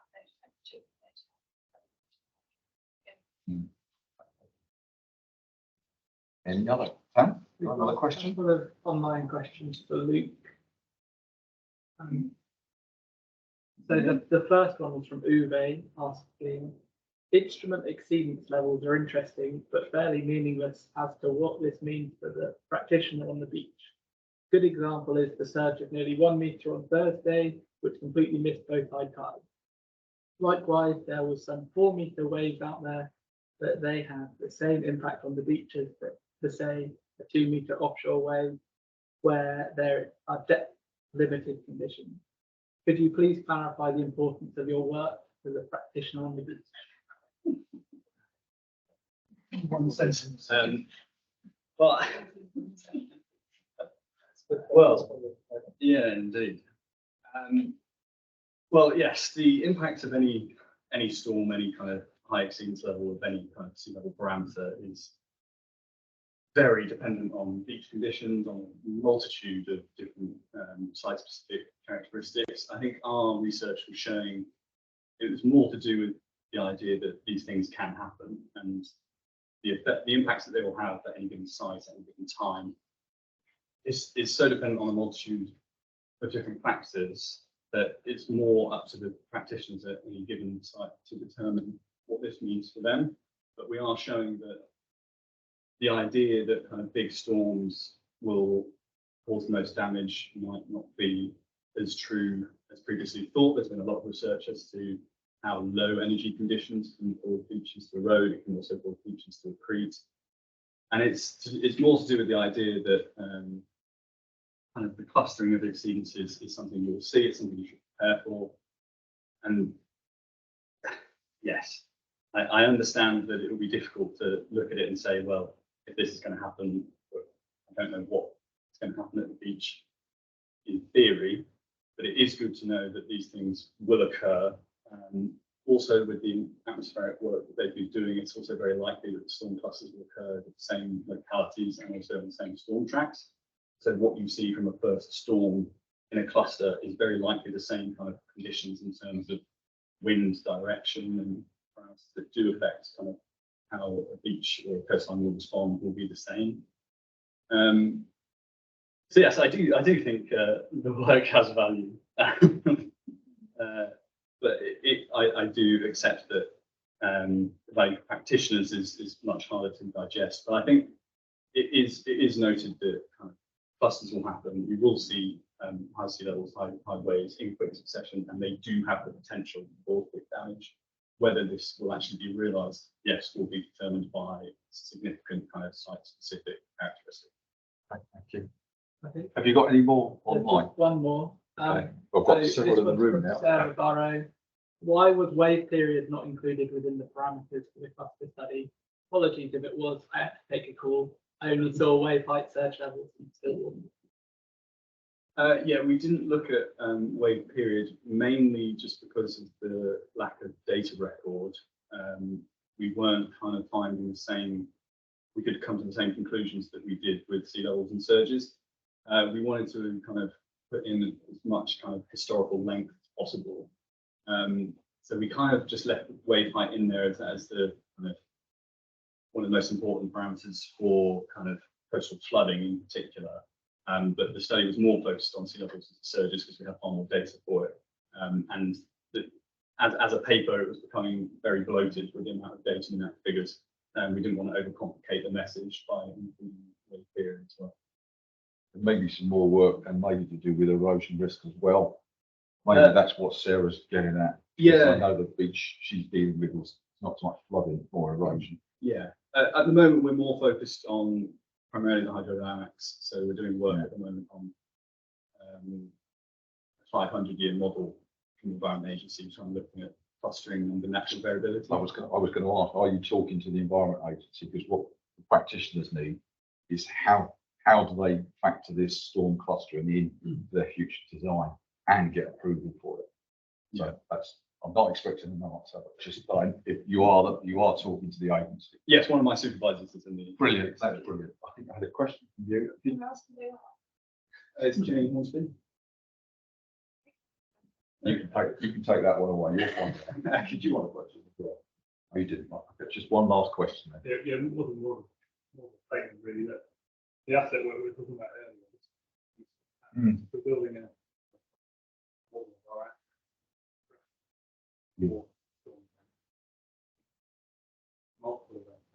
Yeah. Go on, Thomas. You can have the last question. The last question, I was just going to comment on Uwe's remark on that. Some of these have done very similar work before. I think there's incredible value in doing that sort of work.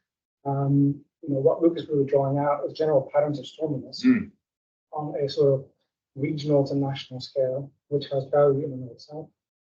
But how that is actually applied on an individual ad hoc basis during a storm event for coastal practitioners is actually completely besides the point. You know, what Luke is doing is looking at general patterns. The fact that your storm event will only be relevant for you at a particular location at a high tide is completely obvious. Actually completely besides the point. It's just demonstrated to me that over many years looking at this, I knew there was a problem, but I didn't actually pinpoint what the problem was. Yeah. And now it's got a name, which is quite gratifying. At least now I've got a name for it. So it's just quite cool. Thank you. I have a follow-up on that. Yes. You mentioned the troubles you had with doing extreme value analysis on the models. You didn't go into any sort of depth. Can you say a little bit more about what exactly found tricky? Well, it's not so tricky, it was more surprising in the sense that we were using two of the best kind of statistically sound, most up-to-date, most kind of well validated models. And in theory, although the levels that they produce kind of, you know, they're not any kind of dating or whatever, but when you're looking at extreme values, you would expect the levels are meaningless. High kind of, you know, high sea levels or high surges at a reasonably similar time and a reasonably similar magnitude. But what you could see from the results was that even when you were using the same kind of return level calculations, that they were missing a lot of the kind of smaller scale when a site would have one exceedance in the season, or there might be a couple just scattered around. The models tended to kind of overcompensate spatially, so they kind of be much more blocky. They just wouldn't capture the kind of smaller scale exceedances in terms of spatial and just the overall number as well. So they tended to underestimate the number of exceedances overall parameters. I think that's actually really interesting. I was wondering, do you actually point that in your experience as well? You sort of suggested you dropped this. No, so it was, I just dropped it for this presentation because I thought I didn't want to go wax lyrical about how bad models were. But in the paper, we discuss a little bit because it's, to me, it's I don't really know why that is. It shouldn't be the case. So we kind of use it a little bit in paper. And actually, what we're finding now using this 500 model is that the results from this seem to be reasonably well what's coming out. So I'm a bit lost at the moment as to why these models seem to capture the general statistics very well. But in terms of the actual criticality of when high magnitude event occurs using time series, well, I don't really have any answers. I'm just going to ask Sam, are there any more questions online? No more questions online. Any more questions in the room? With that, then I've allowed things to go on, so I'm going to wind things up. I'm going to thank you all for your patience with me today. I'm going to thank all the speakers that we've had this afternoon and this morning, and I'd like you all to join me in a vote of thanks for them. So.